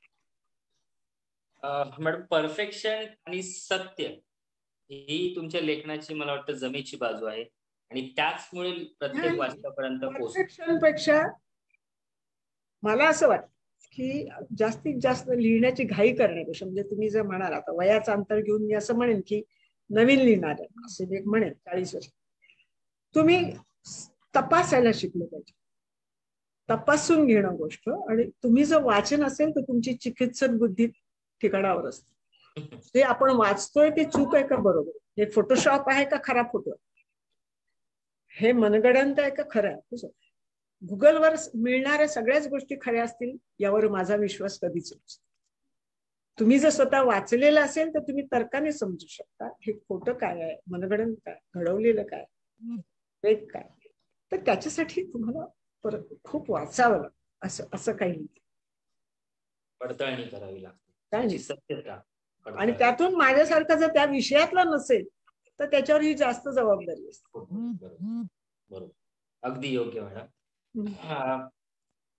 पुढे जायचं म्हटलं तर कारवर हा मागील 40 वर्षापासून लोकांच्या मनावर राज्य करतो. मी कारवर या पुस्तकाविषयी नाही विचारणार, पण याच्याविषयी आलेला आपल्याला अनुभव की कारवर वाचल्यामुळे अमुक गोष्ट घडली, असा एखादा प्रसंग, त्याच्यामुळे सुद्धा एक पुस्तक होऊ शकेल. कारण माझ्याकडे जवळजवळ 1000च्या वर पत्र आहे. आणि त्याचं असं झालं की ज्यावेळेस ते 82-85 साली डायरेक्टर ऑफ एज्युकेशन चिपळूणकर म्हणून होत्या, त्यांनी ते एक खास GR काढून ते सगळ्या शाळातून ते पुस्तक घ्यायला सांगितलं. त्याच्यामुळे असं झालं की ते खेडोपाडी गेले. आणि खेड्यातल्या मुलांना विशेषतः शहरापेक्षाही की जी शिक्षणासाठी धडपडत होती, वरती यायला बघत होती, त्यांना कोणतरी एक असे आदर्श मिळाला शिक्षकांना मुलांना सांगण्यासाठी किंवा मुलांना वाचल्यावर हा आपल्यासारखा सामान्य माणूस होता, हा करू शकतो. तर हा जो आत्मविश्वास, प्रयत्नांच्यावर विश्वास हा त्याच्यातून निर्माण झाला. त्याच्यामुळे अनेकांनी, बऱ्याच मुलांनी मला जे कळवलं ते असं आहे की डिप्रेशन मधून किंवा नकारात्मक भूमिकेतून बाहेर पडून की सकारात्मक. आणि तो मला फार मोठा कुठल्याही याच्यापेक्षा मला असं वाटतं की त्यांनी दिशा, सकारात्मक प्रयत्नांवर विश्वास ठेवला. तुम्ही पुढे जाऊ शकता. म्हणजे मोठी उदाहरणं तर खूप आहेत. आता सह्याद्री फार्म्स म्हणून जे नाशिकचं आहे दिंडोशीचं, त्यांचं जवळजवळ 6,000 आता तिथे शेतकरी फार्म होल्डर्स त्यांचे सदस्य. त्यांनी तर जाहीरपणे लेखात सांगितलं की कारवार, मी MSc ॲग्रिकल्चर करत असताना मी कारवारचं पुस्तक वाचलं आणि ठरवलं की आपण असं काहीतरी वेगळं करायचं. किंवा प्राज इंडस्ट्री एवढी मोठी जी आहे जी इथेनॉल बनवते आणि त्यांना पुरस्कार मिळाला, इंटरनॅशनल कारवार पुरस्कार. तर अशी उदाहरणं खूप आहेत. पण अशीही उदाहरणं आहेत की आत्महत्येपासून परावृत्त झालं. मी आता पुढे काय करू म्हणून चिंतेत असताना कारण मिळालं आणि मी वेगळ्या दिशेने गेले. अशी खूप जणांची आहे. तर मला असं वाटतं की सकारात्मकता मिळणं आणि त्याच्यातून लोकांनी, सगळे सायंटिस्ट होतील असं नाही, सगळेच मोठे होतील, परंतु स्थिरता येणं आयुष्याला आणि सकारात्मक हे एक महत्वाचं आहे. ते होतंय आणि एवढंच मला त्याच्यातलं समाधान. बरेच जण या पुस्तकानंतर आमच्या म्हणजे आता सध्या अभिवाचन पण चाललेलं आहे आमच्या वाचन अड्ड्यावरती. तर बऱ्याच जणांनी ही प्रतिक्रिया दिली की आम्ही कारवार वाचल्यानंतर घरातल्या टाकाऊ गोष्टी घरात ठेवून त्याचं टिकाऊ मध्ये कसं रूपांतर करता येईल, असे बरेचसे अनुभव त्यांनी शेअर केले. तर कारवार हा असा बराचसा परिणाम घडवतो प्रत्येकावरती. तर असा कोणता कॉल आला होता का तुम्हाला की मॅडम अमुक अमुक गोष्ट माझ्या आयुष्यात फारच बदलली? म्हणजे असं पुष्कळ मला, म्हणजे आता नावं सांगू शकत नाही, अनेकांनी. एक उदाहरण देते मी, साधं उदाहरण ते की अकोल्याला एक कार्यक्रम, असा साधी बैठक होती अकोल्याला, अमरावती अकोला तिकडचा अकोला. आणि मी म्हटलं बघ सारखी मलाच तुम्ही प्रश्न विचारते तर मीच तुम्हाला विचारते, तुम्हाला कारवार का आवडलं असं मी त्यांना उलट केलं. तर तिथे एक मुलगी बसली होती, सावळीशी, साधीशी अशी होती, 20-1 वर्षाची आपण म्हणू नये, परंतु दिसायला पटकन लक्षात नाही येणारी अशी सावळीशी मुलगी. ती म्हणाली, बाई मी अनाथ आश्रमात वाढली, मी काळी, माझे असं दिसायलाच होत नाही. तर मला एक असा न्यूनगंड होता की आपण अशी संकोचलेली असायची. पण माझ्या मॅडमनी मला तिथे कारवार वाचायला दिलं आणि मग मला असं वाटलं की तोही काळाच होता, की तो एक कृष्णवर्णीच होतं, की तो जर असं करू शकला तर मी का घाबरायचं. एक साधी गोष्ट की त्या मुलीला त्या पुस्तकाने आत्मविश्वास आला की मी भले कुरूप असेल, भले मी काळी असेल, मी जगू शकते. आणि असे अनेक, म्हणजे मला जेव्हा पत्र आली किंवा काही, त्या अनेकांनी सांगितले की आमच्या मुलांना तुम्ही, आता कोरोनाच्या काळात, पॅन्डेमिकच्या काळात फेसबुकवरती मला अनेकांनी प्रतिक्रिया दिल्या की या काळात आमचं मनोधैर्य टिकलं ते कारवार वाचन. हे मला अपेक्षित नव्हतं, पण हे आलेलं आहे. कसं ते मी त्यांना विचारलं नाही, कारण फेसबुकवर तुम्हाला कसं हो असं वाटलं असं मी नाही विचारलं.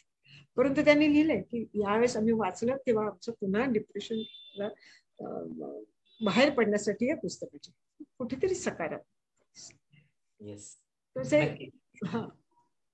कारवार हा म्हणजे प्रेरणा आहे. कारवार हे पुस्तक नाही तर ती एक प्रेरणा आहे. ह्याचं कारण असं की तो बडे बाप का बेटा असतं तर आपल्याला कदाचित एवढं वाटलं असतं आहे त्याच्या घरात बाल, पण जेव्हा एक अनाथ होऊन असं काही करून दाखवतो तेव्हा ते जर करू शकतो तर मी का करू शकत नाही, हा कुठेतरी एक मनाशी आपण जोडला जातो आणि तोच एक विश्वास असतो, आत्मविश्वास प्रयत्नांचे. येस. आता आपण मुलाखतीच्या अगदी शेवटच्या टप्प्यात आहोत. मराठीला अभिजात दर्जा मिळावा, भाषेला अभिजात दर्जा मिळावा यासाठी बऱ्याचशा चळवळी चालू आहेत. मराठी वाचनाला वाचन संस्कृती वाढावी यासाठी बऱ्याचशा चळवळी चालू आहेत. सध्या तुम्ही पाहिलं तर खूप लेखक लिहितातही आहे, फारसे लेखक, नवीन लेखक येत आहेत. मराठीला अभिजात भाषेचा दर्जा मिळावा म्हणून लेखक मग कधी आरडाओरडा करत नाहीत, कारण त्याचं ते काम अविरत चालूच असतं. तुम्ही लेखक म्हणून तुम्हाला काय वाटतं, मराठीला अभिजात भाषेचा दर्जा मिळण्यासाठी सामान्य मराठी माणूस किंवा एकूणच मराठी माणसाने काय करायला केलं पाहिजे? मराठी व्यवहार सगळे झाले पाहिजेत, मराठीत होत असतात, परंतु जे अर्धवट होतात हे बुक रीड केलं का असं म्हणायची काही गरज नाही. हे पुस्तक तू वाचलंस का, ह्या म्हणजे असं साध्या गोष्टीसाठी. याचं कारण आहे इंग्रजीला दिलेलं अवास्तव तुम्ही एक गौरवीकरण. मराठीत बोलता येणं म्हणजे कमीपणा, किंवा मराठी बोलता येत असूनही आपल्याला मराठी बोलता येत नाही म्हणून आपण इंग्रजी शब्द वापरतो, काही गरज नसते. तुम्ही अस्खलित मराठी बोलू शकता. याच्यात कुठेतरी एक मला नेहमी मुद्दा वाटत आलाय तो असा, कदाचित बरोबर असेल की मराठी एक तर पैशाची भाषा झाली नाही जशी गुजराती, त्याच्यामुळे ती मागे पडली. दुसरी गोष्ट ज्ञानभाषा होती. आम्ही म्हणतो मोबाईल, इंग्रजी शब्द का वापरायचे, पण मोबाईलची निर्मितीच जर परदेशात झाली तर तो शब्द तुम्ही घेता. खरी गोष्ट. पेन ड्राईव्ह तुमच्याकडे तयारच होत नाही, मग ते नुसते शब्द बदलून काय, चांगल्या चांगल्या स्टेशनशी तुम्ही नुसती नावं बदलता, नवीन स्टेशन तसं बांधून दाखवा ना तुम्ही. जेव्हा हा शब्द तसा शब्द जो शब्द निर्माण का झाला तिथे तिथे ते संशोधन होऊन त्याच्यातून तो निर्माण झालेला शब्द आहे. आपल्याकडे संशोधनातून निर्माण झालेला शब्द कुठला आहे आपल्याकडे मराठी, म्हणजे ज्ञानभाषा आदिवासी. जोपर्यंत आम्ही निर्माण, जे आपल्याकडे निर्माण होतं त्याला आपण इंग्रजी नावं नाही ठेवत. कुत्र्या मांजराला सुद्धा आमची टॉमी आणि हेच का लागतात, आम्हीच. त्याच्यामुळे हे आम्ही कशाला मोठेपणा कशात मागतो ह्याच्यावरती त्या. आणि मग आम्ही फक्त निवळ पाट्या बदलून आपला अभिजात दर्जा मिळू शकत नाही. आणि मुळापासून बदल करणं म्हणजे तुम्ही कुठल्याही विमानतळाचं, कुठल्याही स्टेशनचं, कुठल्याही नाव बदलता, तसं एक तरी उभं करा मग त्याला ते नाव द्या ना. Correct correct.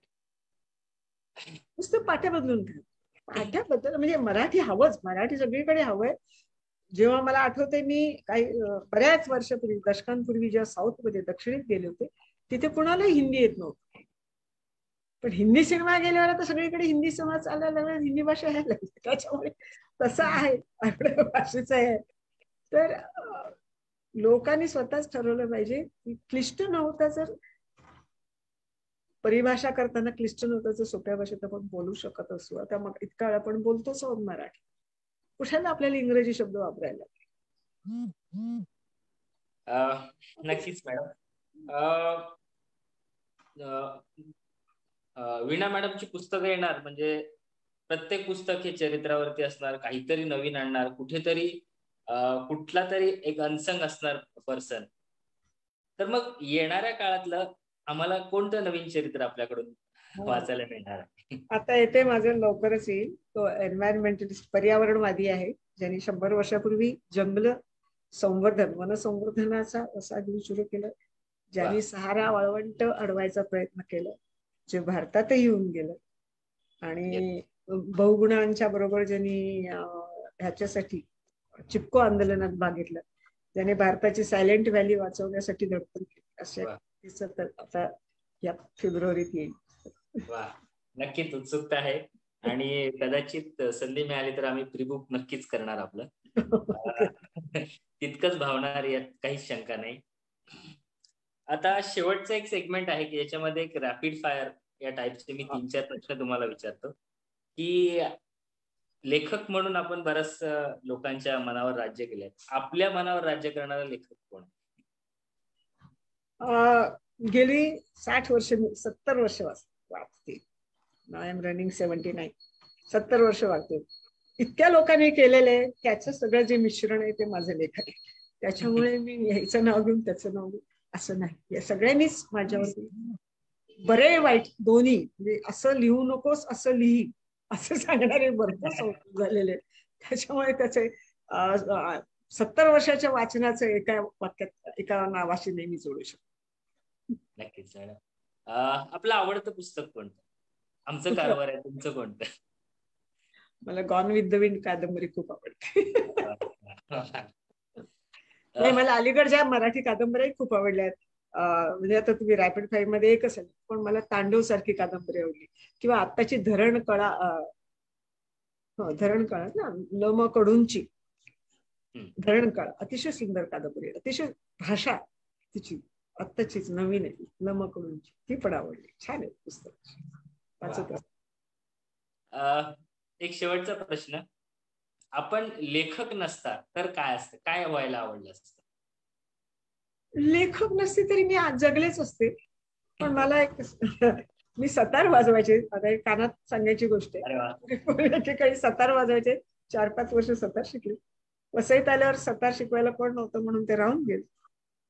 पण काय कोण झाले असते काही सांगता येत नाही, कारण मला प्रवासाची आवड, फिरत राहिले असते, मला वाचायची आवड आहे, मी वाचतच राहिले असते. असं काही आणि आताही तेच करते मी. लिहिते हा एक काय म्हणू आपण, वाजोबा रोजचं जीवन जगतच असतो, वाचत जगत असतो. येस, नक्कीच मॅडम. तर आपल्या ह्या दोन्ही सेगमेंटचे मला वाटतं आणि इथे जर कोणी बायका असतील ना तुमच्या ऐकणाऱ्यात, कोणी स्त्रिया किती आहेत इथे ऐकणाऱ्यात? बऱ्याचशा आहेत. मी जर लेखक नसते ना तर एक कजाग आई किंवा कजाग सासू सुद्धा झाली असते. कसं ते विचार, कारण मला बाकीच्या गोष्टीकडे लक्ष द्यायला वेळ असतो. त्यामुळे आजूबाजूचं जग सुखी असतं. जर माझं डोकं रिकाम असतं तर मी लोकांना त्रास देत राहिले असते. मी लेखक नसते, मला जर लिहिण्याचा आणि वाचण्याचा वेळ नसतो तर मी दुसऱ्याच्या आयुष्यात ढवळाढवळ केली असती आणि लोकांना त्रास दिला असता. त्यामुळे सगळे सुरक्षित अंतरावर सुखी आहेत. म्हणजे आता बऱ्याचशा स्त्रियांनी लेखक व्हावं. नाही, काहीतरी तुमचा स्वतःचा छंद असतो, त्यापायी तुम्हाला वेळ कमी पडणे. बरोबर. रिकामा वेळ असला की तुम्हाला काहीतरी, तुम्हाला काहीतरी एक साईड ट्रॅक तुमच्या आयुष्यात, घरापलीकडचा, संसारापलीकडचा, मुलं बाळ नवरा याच्या पलीकडचा स्वतःचा एक काहीतरी अंग हवं, एक काहीतरी ट्रॅक हवा तुम्हाला पुढे जाण्यासाठी. तो नसेल तर तुम्ही दुसऱ्याच्या आयुष्यावर आत्महत्या. तुम्हाला जर तुमचा वेळ कमी पडत असेल तर तुम्हाला पडदा बदलायचा राहिला, ते घर साफ करायचं राहिलं, आज एकच भाजी झाली दुसरी, याचं काही वाटे नसत. या गोष्टी नगण्य वाटायला, त्या आजूबाजूच्या गोष्टी नगण्य वाचण्यासाठी तुम्हाला स्वतःचा एक काहीतरी वापणारा छंद. नक्कीच. म्हणजे तुम्ही बोलत असलात की आम्हाला ते ऐकतच राहावं असं वाटतं, पण वेळेचं बंधन आहे आणि मला वाटतं आम्ही परत बोलूच तुम्हाला, कारण फार ऐकायचं मॅडम, फार छान बोलतात, जे सांगताय ते उतरवायचंय आम्हाला आयुष्यात, की जेणेकरून माणूस म्हणून आम्हाला समृद्ध व्हायचंय. तर या सेगमेंट नंतर आपलं आहे जे प्रेक्षकांच्या मनातले प्रश्न आहेत ते घेऊयात, एक पुढील 10 ते 15 मिनिटं. प्रेक्षकांनी पण विचारताना रिपीट प्रश्न विचारू नये, फार मोजकेच आपण प्रश्न घेणार आहोत.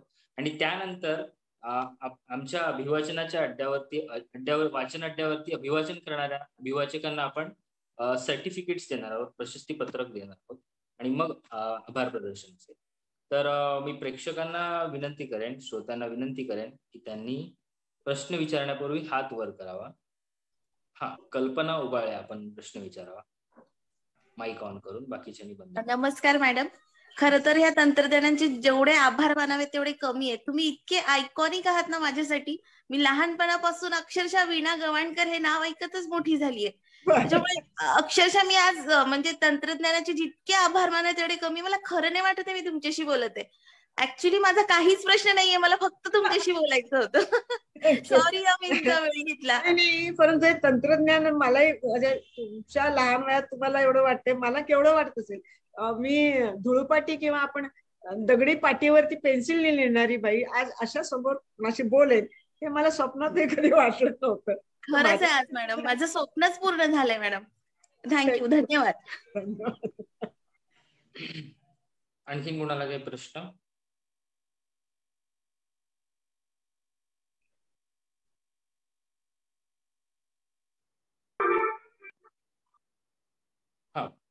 विचारा, कुणाला प्रश्न विचारायचा अजून? चॅट बॉक्स मध्ये काही प्रश्न होते. संजीवनी मॅडम विचारा. नाही रे दीपेश, काही प्रश्न नाही, बस विनाताईंना ऐकते आहे, त्यांचं प्रसन्न स्मित हास्य डोळ्यात साठवते आहे आणि त्यांची वाक्य काय काय नोट्स करून घेतली लगेच आणि काही दुसऱ्याला जाऊन म्हणून मला तर रिपीट पण करते आहे. बस ताईनं पाहिलं, ऐकलं, पोट भरलं, मन भरलं आणि अजूनही ऐकत राहावंसं वाटते. आपण त्यांना नंतर कुठल्या तरी कार्यक्रमात, कुठल्या तरी विभागातर्फे अजून नक्की बोलू. आपण पर्यावरणाबद्दल बोलू किंवा चालीमालीबद्दल बोलायला बोलू. आणि आताच आग्रहाचं आमंत्रण देऊन ठेवा. थँक्यू ताई, खूप खूप धन्यवाद. एक सागर सुरवसे यांनी प्रश्न विचारलेला आहे मॅडम, चरित्र लेखन करताना कोणकोणती काळजी घेतली पाहिजे? आणि दुसरा प्रश्न आहे त्यांचा की इंग्रजी कोणते सायन्स फिक्शन आपण वाचले आहात? आणि त्याचे कोणते अनुवाद होणे अपेक्षित वाटते? पहिल्या दुसऱ्या प्रश्नाचं उत्तर देते. मी फिक्शन, सायन्स फिक्शन जास्त काही वाचलेलं नाही. म्हणजे मला हिस्ट्री, चरित्र लिहिताना एक आपण का लिहितो याची अगदी तुम्हाला खात्री झाली. कशासाठी लिहितो तुम्ही स्वतःला प्रश्न विचारा. तुमचा कोणीतरी तुम्हाला असाइनमेंट केली, की कामगिरी दिली आहे म्हणून लिहिणारा, की तुम्हाला स्वतःला आतून ते वाटतंय लिहावंसं म्हणून तुम्ही लिहिणार. आणि जर तुम्ही स्वतःहून ठरवून लिहित असाल तर पहिली गोष्टी तुम्हाला नेहमी म्हणते की नाण्याला दोन बाजू असतात असं आपण नेहमी म्हणतो, की दोन बाजू तपास. तिसरी पण बाजू काहीतरी असू शकते. ही गोल्डा मेयर नेहमी म्हणायची की तिसरी पण बाजू असेल कुठेतरी बघा नाण्याची, ती पण तपास. म्हणजे आपण कडा जी असते ती सुद्धा तिसरी बाजू असते ती. याचा अर्थ तुम्हाला व्यक्तिपूजेच्या आरती संग्रह करायचा आहे, व्यक्तिपूजा करायची, विभूती पूजा करायची, का त्या माणसाचं खरं स्वरूप दाखवायचं. याच्यासाठी तुम्हाला खूप वाचन करावं लागतं. वाचन आणि तुम्हाला त्या माणसाची, त्या समाजाची सुद्धा, म्हणजे जेव्हा मी म्हणते की कारवार वाचलं, कारवारचं नुसते चरित्र नाही वाचले, कारवारचं मी एकूणच त्यावेळेची ब्लॅक मुवमेंट काय होती, त्यावेळेची शेतीचं काय होतं, किंवा इतर पुस्तकात काय म्हटलं जातं. तर गोल्डाच्या वेळेस सुद्धा मला अनेक पुस्तकं वाचावी. तुम्हाला ती व्यक्ती समजण्यासाठी अवांतर वाचन खूप करावं लागतं. म्हणजे सिनेमाच्या भाषेत म्हणतात ना की 100 फुटाची फिल्म करायला 1000 फूट फिल्म वापरावी लागते, तेव्हा तुम्ही ती 100 फुटाची एडिट करू. तसंच या पुस्तकांची तुम्हाला वाचायला, म्हणजे 100 पानाचं पुस्तक द्यायला तुम्हाला किमान 2-3 हजार पानं वाचायला पाहिजेत. कुठली तुम्हाला ती व्यक्ती सगळ्या पद्धतीने समजून घेता आलेली, त्याची ती पार्श्वभूमी समजली पाहिजे, तिच्या वागण्याची कारणमीमांसा करता आली पाहिजे, त्याला धार्मिक, सामाजिक, सांस्कृतिक अंग काय आहे त्या गोष्टी हे लक्षात आल्याशिवाय तुम्हाला ती व्यक्ती समजत नाही. म्हणून तुम्हाला अवांतर वाचन करावं लागतं. म्हणजे चरित्र म्हणजे फक्त त्या व्यक्तीचं माहिती नसते. चरित्र म्हणजे त्या ज्या समाजातून ती व्यक्ती आली, ज्या धार्मिक काय म्हणून पार्श्वभूमी तिला आहे, ज्या सांस्कृतिक भावना. म्हणजे एकीकडे कारवर हा अमेरिकेतला ब्लॅक आणि नेल्सन मंडेला साऊथ आफ्रिकेतला ब्लॅक. दोन्ही ठिकाणची परिस्थिती वेगळी, दोन्ही ठिकाणचे ऑपरेशन्स वेगळे, दोन्ही ठिकाणच्या सांस्कृतिक, सामाजिक, धार्मिक यांचे पगडे वेगळे आहेत. तर तुम्हाला एक निकष दोन्हीकडे लावताय. तर हा जो भाग आहे हा तुम्हाला व्यक्ती समजून घेताना त्याचे बॅकग्राऊंड, त्याची संपूर्ण पार्श्वभूमीसाठी तुम्हाला अवांतर वाचन करावं.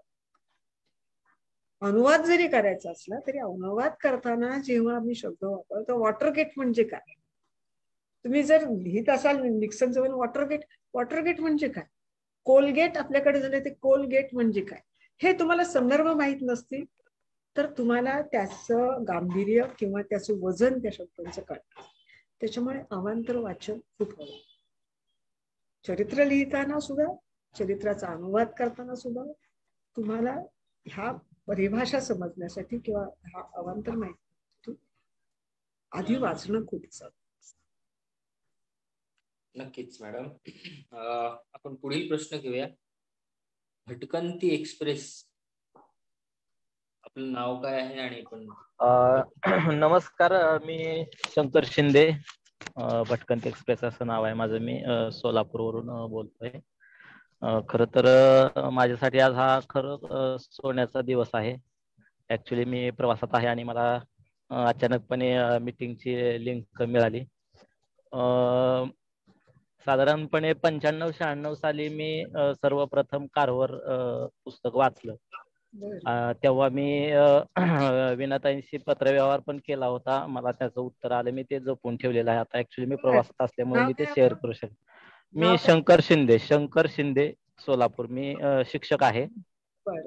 आणि तेव्हापासून माझी आतापर्यंतची धारणा आहे की एखादी व्यक्ती जीव द्यायला चाललेली असेल आणि त्यानं जर हे पुस्तक वाचलं तर निश्चितपणे ती व्यक्ती त्यापासून परावृत्त होईल. अत्यंत वाईट परिस्थितीमध्ये मी स्वतः असताना मला हे पुस्तक वाचता आलं योगायोगानं. आणि मला याचा मॉरली खूप मोठा सपोर्ट माझ्या लाईफमध्ये मिळालेला आहे. आणि माझ्या आयुष्यातलं विद्यार्थी दशम मधलं पहिलं पुस्तक आहे जे मी वाचलं. त्याच्यानंतर मी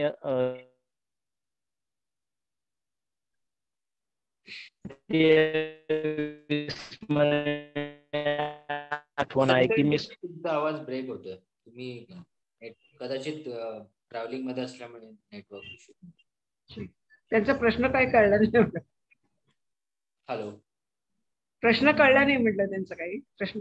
हा नाही, ते ट्रॅव्हलिंग मध्ये असल्यामुळे कदाचित नेटवर्क प्रवासात आहे. ठीक आहे. ओके, पुढील आपण प्रश्न घेऊया. सुहास ढोकळे विचारा. धन्यवाद नितीश दादा. मला आजचं विनाताईंना ऐकताना एका प्रश्नाचं माझं उत्तर मिळालं. म्हणजे मी थोडंसं वाचल्यानंतर थोडं लिहायचा प्रयत्न करत होतो आणि ते करताना जाणवलं की आपण उगाच लिहितोय, म्हणजे समाधान होत नव्हतं.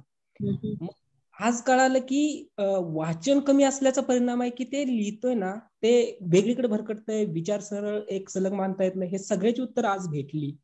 त्यामुळे मी जे सोडलं होतं लिहायचं तर ते थोडक्यात आणि जास्त वाचन करेन हे मला आज समजलं. भरपूर प्रचंडच वाचलं पाहिजे. जेवढं वाचलं की ते वाटतं की मी जास्त वाचले असंच वाटत राहत होतं. आज कळलं की वाचन खूपच कमी आहे, त्यामुळे ते लिखाणात दोष आहे. आणि प्रश्न माझा असा विचारायचा होता की जेव्हा मी लिहायला बसत होतो त्यावेळी एक होतं की जो विचार आहे तो मांडायला सुरुवात करतो आणि विषय तो राहतो किंवा तो पूर्ण नाही होत आणि अनेक विचारांची साखळी तयार होते आणि विषय वेगळीकडे गेल्यासारखं जाणवतं. म्हणजे असं भरपूर वेळ झालं, त्यामुळं समाधान होत नव्हतं आणि लिखाण थांबायचं. यावरती म्हणजे लिखाण करण्यासाठी आपल्याला कोणत्या टप्प्याने गेलं पाहिजे हे जरा समजलं तर. नाही, आता मी काय सर्वज्ञानी नाही, परंतु एवढं मी म्हणू शकते की तुम्हाला लिहायचं काय असेल, आता तुम्ही कुठल्या फॉर्म मध्ये कादंबरी लिहिताय, कथा लिहिताय, तर मी काही सांगू शकणार. मी चरित्र किंवा काही वर्णन लिहित असेल तर सांगेन की चरित्र लिहायचं असेल तर तुम्हाला त्याचा आराखडा तयार करावा लागतो, त्याची माहिती जमवावी लागते, त्याच्यात एक कालानुक्रम ठरवावा लागतो, त्याचे विषय काय आहेत, त्या कुठल्या विषयाचे. एखाद्या व्यक्तीला अनेक गोष्टीत रस असतो की अनेक अंग असतात, तर कुठल्या अंगाला महत्व द्यायचं किंवा महत्वाचं हे तुम्हाला वाचनातूनच ठरवावं लागेल. कथा कादंबरीच्या बाबतीत कशी लिहावी, काय लिहावी, कविता कशी लिहावी हा माझा विषय नाही, त्याबाबत मी काही बोलणार नाही. परंतु लिहिताना स्वतःला तुम्हाला ठरवता आलं पाहिजे नेमकं काय सांगायचं. त्यानुरूप तुमची भाषा पण होईल, त्यानुरूप त्याची आखणी हवी. तर साधारणपणे म्हणजे माझी पद्धत अशी असते की मी समजा मला याच्यावर एखाद्या विषयावर लिहायचं ठरवलं तर मी नोट्स घेत असते, मुद्दे काढत असते. त्याचे काही एक विशिष्ट तुम्हाला त्याचा आकृतीबंध ठरवावा लागतो, नाही तर ते विस्कळीत होतं. आणि सुरुवातीला जे तुम्हाला वाटेल ते तुम्ही लिहा, नाही असं नाही. ते लिहिल्यानंतर मात्र शांतपणे थोडे दिवस त्याच्या ठेवा बाजूला, वाचा, तुम्हीच त्याचं संपादन करा, त्याचं एडिटिंग करा. कारण तुमच्या चुका तुम्हीच शोधू शकणार. त्या दुसऱ्यांनी सांगण्याच्या आधी तुम्ही स्वतःला त्याच्यापासून तितकं दूर नेलं पाहिजे की त्या म्हणजे अपत्य प्रेम म्हणतो तसं न ठेवता, म्हणजे मी जन्माला घातले याच्यावर मी प्रेम केलं पाहिजे असं करता, त्याला थोडे दिवस कुठेतरी ठेवून द्यायचं बाजूला किंवा अन्य कुणाला तरी वाचायला द्यायचं आणि त्यात दुरुस्ती करायची. मग तुम्ही कुठे भरकटला असाल किंवा कुठे कमी पडत असाल तर ते तुमच्याही लक्षात येईल आणि तुम्ही त्या सुधारणा करू शकता.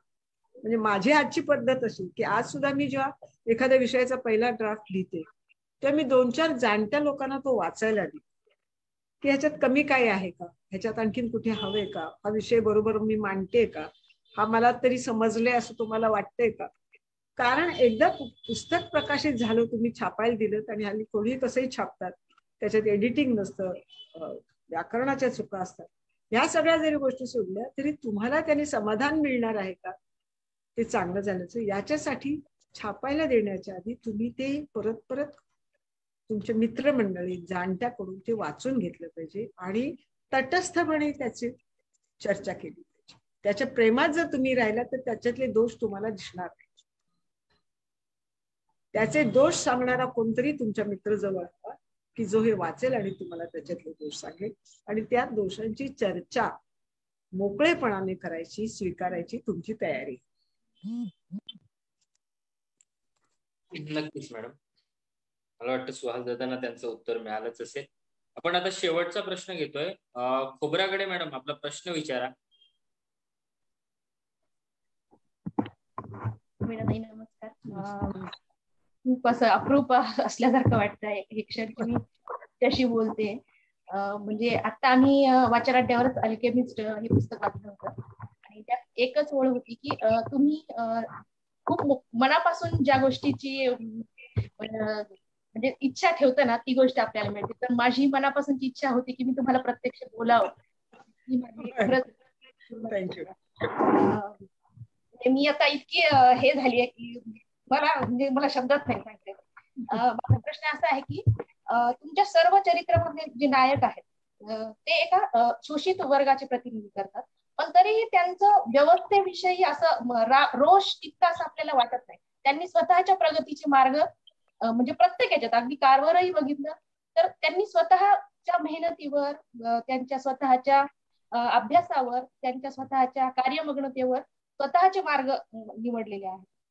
तर हे कसं काय तुम्ही म्हणजे कशी काय साकार घालता? एकंदरीत तुमचं व्यक्तिमत्व सुद्धा इतकं छान आणि सकारात्मक वाटतं म्हणजे असे माणसं खरंच अशक्य आहेत. नाही कसं असतं, नाही श्री व्यवस्थेबरोबर भांडणारी, व्यवस्थेवर टीका प्रहार करणारी माणसं हवीतच. कारण व्यवस्था जर चुकीची वागत असेल तर ते कोणीतरी त्यांना ठिकाणावर आणणं जरुरीच असतं. म्हणजे तो जो भाग आहे तो महत्वाचा आहे. परंतु सगळ्यांनी एकच काम करावं असेल ही सुद्धा एक विभागणी. जर मला असं वाटतं की त्या व्यवस्थेची भांडणी मी जे आता करते काम म्हणजे कारवरवर टीका व्हायची की बाकीचे मिलिटंट होते जे माल्कम एक्स सारखे लोक होते की काय तो काही कोणाशी भांडणार नाही, काय तो काम तो काय म्हणाल सैन्य पोटावर चालतं, त्याचं पोट भरण्याचं काम आहे. तुम्ही लढा, मी तुमचं पोट भरायचं. तर तो सुद्धा जर गेला असतं तर हे कोणी केलं असतं? म्हणजे संबंध समाजाला वर आणण्यासाठी कोण होते? बुकर टी वॉशिंग्टन जर त्यांनी शिक्षण संस्था सुरू केल्या नसत्या आणि तो नुसता झगडत राहिला असता तर त्या शाळा आणि ती संस्था, ती युनिव्हर्सिटी निर्माण कशी जाईल? तर तुम्ही ज्या गोष्टीसाठी धडपडतात त्यासाठी लायकी तयार होणं हे पण महत्वाचं असतं. नुसतं संघर्षातून नष्ट व्हाल तर त्या संघर्षातून सुद्धा उभं राहून जे पुढे येतात, केवळ समाज व्यवस्थेला दोष न देत असता ती चुकीची आहे तिला ते नाकारत नाहीच कोणी, चुकीची आहे ती दुरुस्ती झालीच पाहिजे. परंतु तो एक मार्ग आहे की समोरच्याचं चूक काय समजण्याची सुद्धा कुवत तुमच्यात निर्माण होण्यासाठी कोणीतरी शिक्षणाचे, कोणीतरी संशोधनाचे हे करा. त्याच्यामुळे म्हणजे कारवरमुळे एक कृष्णवर्णियांना संशोधनाचा मार्ग समजला, त्यांना ट्रेल ब्लेझर म्हटलं जातं की त्यांनी मशाल घेऊन गेले पुढे, त्यामुळे तो समजला. गोल्डा सारख्या बाईंनी एवढं हे केलं त्याच्यामुळे एक तिथल्या स्त्रियांना राजकारणाचा एक समज, म्हणजे हे जर झगडतच बसले असले तर काय झालं असतं? विलासराव साळुंखे स्वतःचे 2 मोठे एवढे कारखाने असताना जो माणूस ते कर्जात बुडाले तरी पाणी प्रश्नावर काम करत बसतो, तो माणूस हा समाज व्यवस्थेला नुसता दोष नाही दिसला तर प्रत्यक्ष कामाकडे दोष नुसते दाखवून नाही तर दोषावरचे त्यांनी इलाज पण दाखवले. पाणी व्यवस्थापन हा एक मोठा आपल्याला आदर्श किंवा धडा घालून दिलेला आहे की जलव्यवस्थापन कसं असेल, समन्यायी पाणी वाटप म्हणजे काय, हा नवा विचार देत जर ते द्यायचा असेल तर जर ते कारखानेच सांभाळत बसले असते तर ते देऊ शकले नसते. त्याच्यामुळे हा ज्याच्या त्याच्या प्रवृत्तीचा आणि प्रकृतीचा पण भाग आहे. मी स्वतः कशी जशी वागते तशी मी रस्त्यावर येऊन चळवळ म्हणून उभी करू शकणार, हा माझ्यातला दोष आहे की मी मोर्चे काढू शकणार नाही, मी चळवळीत हातात झेंडे घेऊन उभे, मी लिहू शकतो, हा माझा मार्ग, कदाचित सुरक्षित मार्ग असेल. पण प्रत्येकाची प्रकृती आणि ज्याला पुन्हा असं असतं की ज्याला जास्त झळ पोचते तोच जास्त याने उठतो. तसं मला झळ बसलेली नाही त्याच्यामुळे मला ती तिडीक नसेल कदाचित, पण ज्यांनी या मार्गातून गेले त्यांचे प्रश्न, त्यांची आयुष्य मला वाचून समजतात, ती मला सांगा. म्हणजे ह्यांची आयुष्य काही सोपी नव्हती. लिज मायटनरला एका फॉर्मल ड्रेसवरती 7 वर्ष ती स्वित्झर्लंडला राहिली, ती त्या स्वीडनला राहिली, ती 7 वर्ष एका ड्रेसवर, पाव आणि काळी कॉफी आणि एका छोट्या खोलीत. पण तरीही तिने स्वतःला ढळू दिलं नाही, ढासळू दिलं नाही. हा केवढा मोठा संघर्ष आहे. तो तुम्हाला आम्हाला त्या जागेत गेल्याशिवाय कळणार नाही. तिने स्वतःच्या आयुष्याचा एक आदर्श उभा केला. आणि म्हणून मग मला ते सांगायचं होतं की हे आदर्श अशी माणसं जगत असतील तर त्यांना आपण त्यांचे रस्ते मोकळे केले पाहिजे, त्यांचे अडसर दूर केले पाहिजे, त्यांना सहकार्य केलं पाहिजे. हा माझा प्रयत्न आहे. नक्कीच मॅडम, नक्कीच. आता आपण वेळाभावी सगळ्यांचे जे उरलेल्यांनी जे हँड रेज केलेत किंवा ज्यांना प्रश्न विचारले त्यांची घेऊ शकत नाहीये. मी पुढील कार्यक्रमाकडे वळतो. मी अमित दादांना विनंती करेन की त्यांनी आपल्या अभिवाचक ज्यांना आपण प्रोत्साहनपर प्रशस्ती पत्रक देणार आहोत त्यांची वीणा मॅडमच्या उपस्थितीत घोषणा करावी. आणि त्यानंतर आपले आंतरराष्ट्रीय अध्यक्ष श्रीकांतजी डांगे सरांना मी विनंती करेन की आपण मनोगत व्यक्त करावं आणि मग आपण आभार प्रदर्शनाचा कार्यक्रम करून समारोप करूया. नक्कीच दादा. वीणा मॅडमला आणि आपल्याला सर्व श्रोत्यांना मी पुन्हा एकदा सांगू इच्छितो की अक्षरमानव वाचन अड्डा ही वाचनाची आवड निर्माण व्हावी आणि वाचनाच्या आवडीचं वाचन संस्कृतीची जतन व्हावं यासाठी सुरू केलेलं एक व्यासपीठ आहे. गेल्या 5-6 महिन्यापासून आपण हे वाचन अड्डे दररोज सोमवार शुक्रवार रात्री भरवत असतो. आणि इथे आपण नवख्या लेखकापासून तर अगदी प्रसिद्ध अशा लेखकांची सुप्रसिद्ध अशी पुस्तकं आपण तिथे वाचत असतो. आणि एक छोटासा प्रयत्न आहे, छोटासा प्रामाणिक प्रयत्न असा आहे की वाचनाची आवड ही घराघरात निर्माण व्हावी, नव्या युवकांमध्ये, नव्या युवा पिढीमध्ये ती वाचनाची आवड रुजावी. यासाठी आपण विविध विषयांवरील विविध लेखकांचे विविध पुस्तकं आपण तिथे वाचण्यासाठी घेत असतो. आणि आतापर्यंत आपण बरीचशी पुस्तकं वाचली. तर तिथे जे कोणी अभिवाचक आहेत त्यांच्यासाठी प्रमाणपत्र आपण देतोय आणि स्क्रीन शेअर करतोय मी. त्याद्वारे आपण त्या प्रत्येकांचं आपण इथे अभिनंदन करणार आहोत.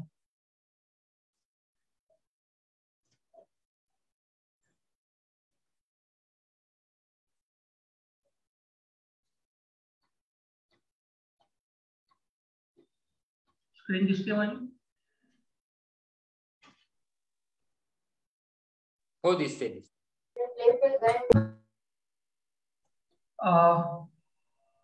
उत्तम अभिवाचन केल्याबद्दल पायल ढोणे यांना आपण प्रमाणपत्र देतोय, त्यांचे मी अभिनंदन करतो.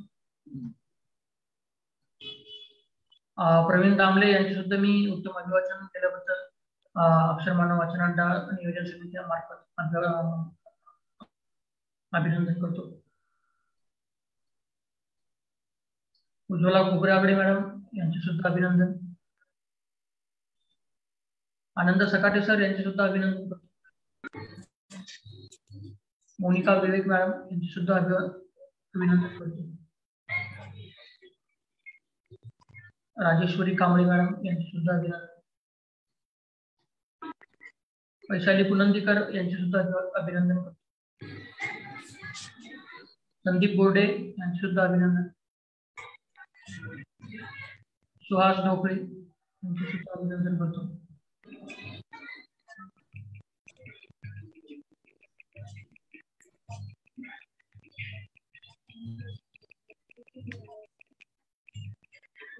धन्यवाद दादा.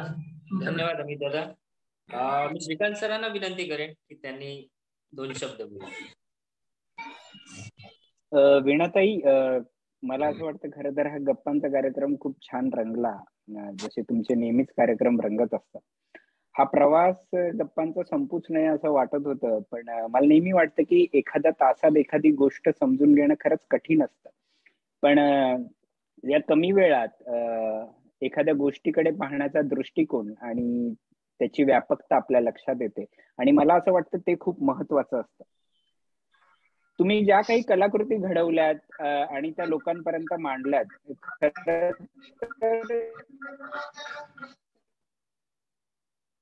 ही कलाकृती घडवण्या धडपड, ती धडपड तितक्याच तळमळीने लोकांना समजेल अशा भाषेमध्ये पोहोचवण्यासाठी तुम्ही केलेला प्रयत्न हा मला विशेष महत्वाचा वाटतो.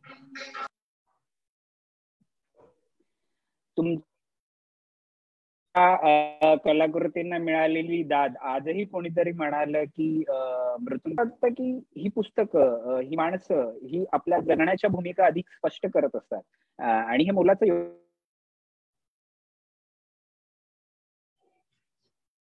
जगण्याची भूमिका स्पष्ट करताना आपलं जगणं अधिक सुखी, आनंदी आणि शांत ठेवण्याचं काम तुम्ही तुमच्या लेखनाच्या माध्यमातून करत आहात. असं होतं की खानखोजे किंवा कारवर हेच आपल्याशी बोलतायत का? तो वावर, मुळात ही माणसं तुम्ही त्यांचा अभ्यास करताना जगला, पण त्या वावर. श्रीकांत सर, तुमचं नेटवर्क इश्यू होतो. तुटतोय सर, आवाज तुटतोय तुमचा. त्या घटनांमधून मला देता? हो, आवाज तुटतोय तुमचा. आवाज मी शेवट करतोय की वीणा मॅडम, पुन्हा एकदा धन्यवाद की आमचे हे वाचन अड्डे नेहमीच होत असतात, पण आमच्या या प्रयत्नांना तुमच्यासारख्या माणसांनी उपस्थित राहून दाद देणं, प्रोत्साहन देणं हे अधिक आनंद देणार आहे. आणि असे कार्यक्रम सातत्यानं सुरू ठेवण्यासाठी तुमच्यासारख्या माणसांची उपस्थिती आम्हाला नेहमीच मदत करत असते. दीपेश आणि इतर सहकाऱ्यांनी ही सुंदर मेजवानी आमच्यासारख्या वाचकांना दिली, त्याबद्दल त्यांचेही मनापासून आभार.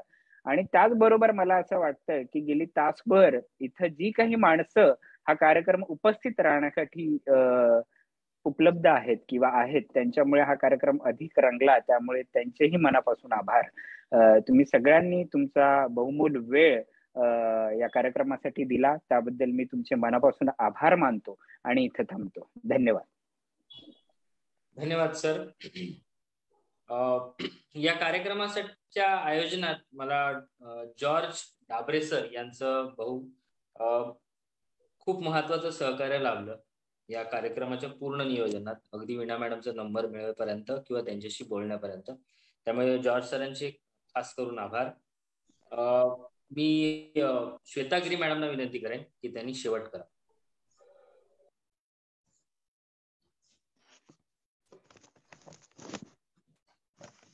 माझा आवाज येतोय का सर? येतोय. सर्वप्रथम सर्वच अभिवाचकांचे मनःपूर्वक आभार आणि खूप खूप अभिनंदन देखील. आपण उत्तम अभिवाचन या ठिकाणी केलं त्याबद्दल. आणि वीणाताईंबद्दल सांगायचं झालं तर आम्ही 100 पुस्तकं वाचोत आणि 100 पुस्तकं वाचली त्यानंतर तुमच्यासारख्या एखाद्या व्यक्तीला भेटणं आणि तुमचे सगळं मनोगत, तुमचं जे काही प्रवास आहे, तुमचा लिखाणातला प्रवास असो, तो ऐकणं म्हणजे आमच्यासाठी खूप मोठी संधी असते. आणि आज या ठिकाणी अक्षर मानवने आम्हाला ही संधी उपलब्ध करून दिली, त्याबद्दल अक्षर मानवचे देखील आभार. पण स्पेशली वीणाताईंचे आम्ही आभार मानू इच्छितो, पण मला असं वाटतं की आम्हाला तुमच्या ऋणाईत राहायला नक्कीच आवडेल आणि यानंतर देखील तुमचे असेच कार्यक्रम होत राहोत या ठिकाणी आणि आम्हाला ही संधी नेहमी मिळत राहो ही इच्छा करते. वीणाताईंनी आपला अमूल्य वेळ आम्हा सगळ्यांसाठी दिला आणि जवळपास मागच्या 1.5 ते 2 तासांपासून आपण या ठिकाणी खिळून आहोत. तर वीणाताईंना ऐकण्यासाठी आपण सर्वजण या ठिकाणी आहोत. त्याबद्दल वीणाताईंचे सुद्धा आभार मानते.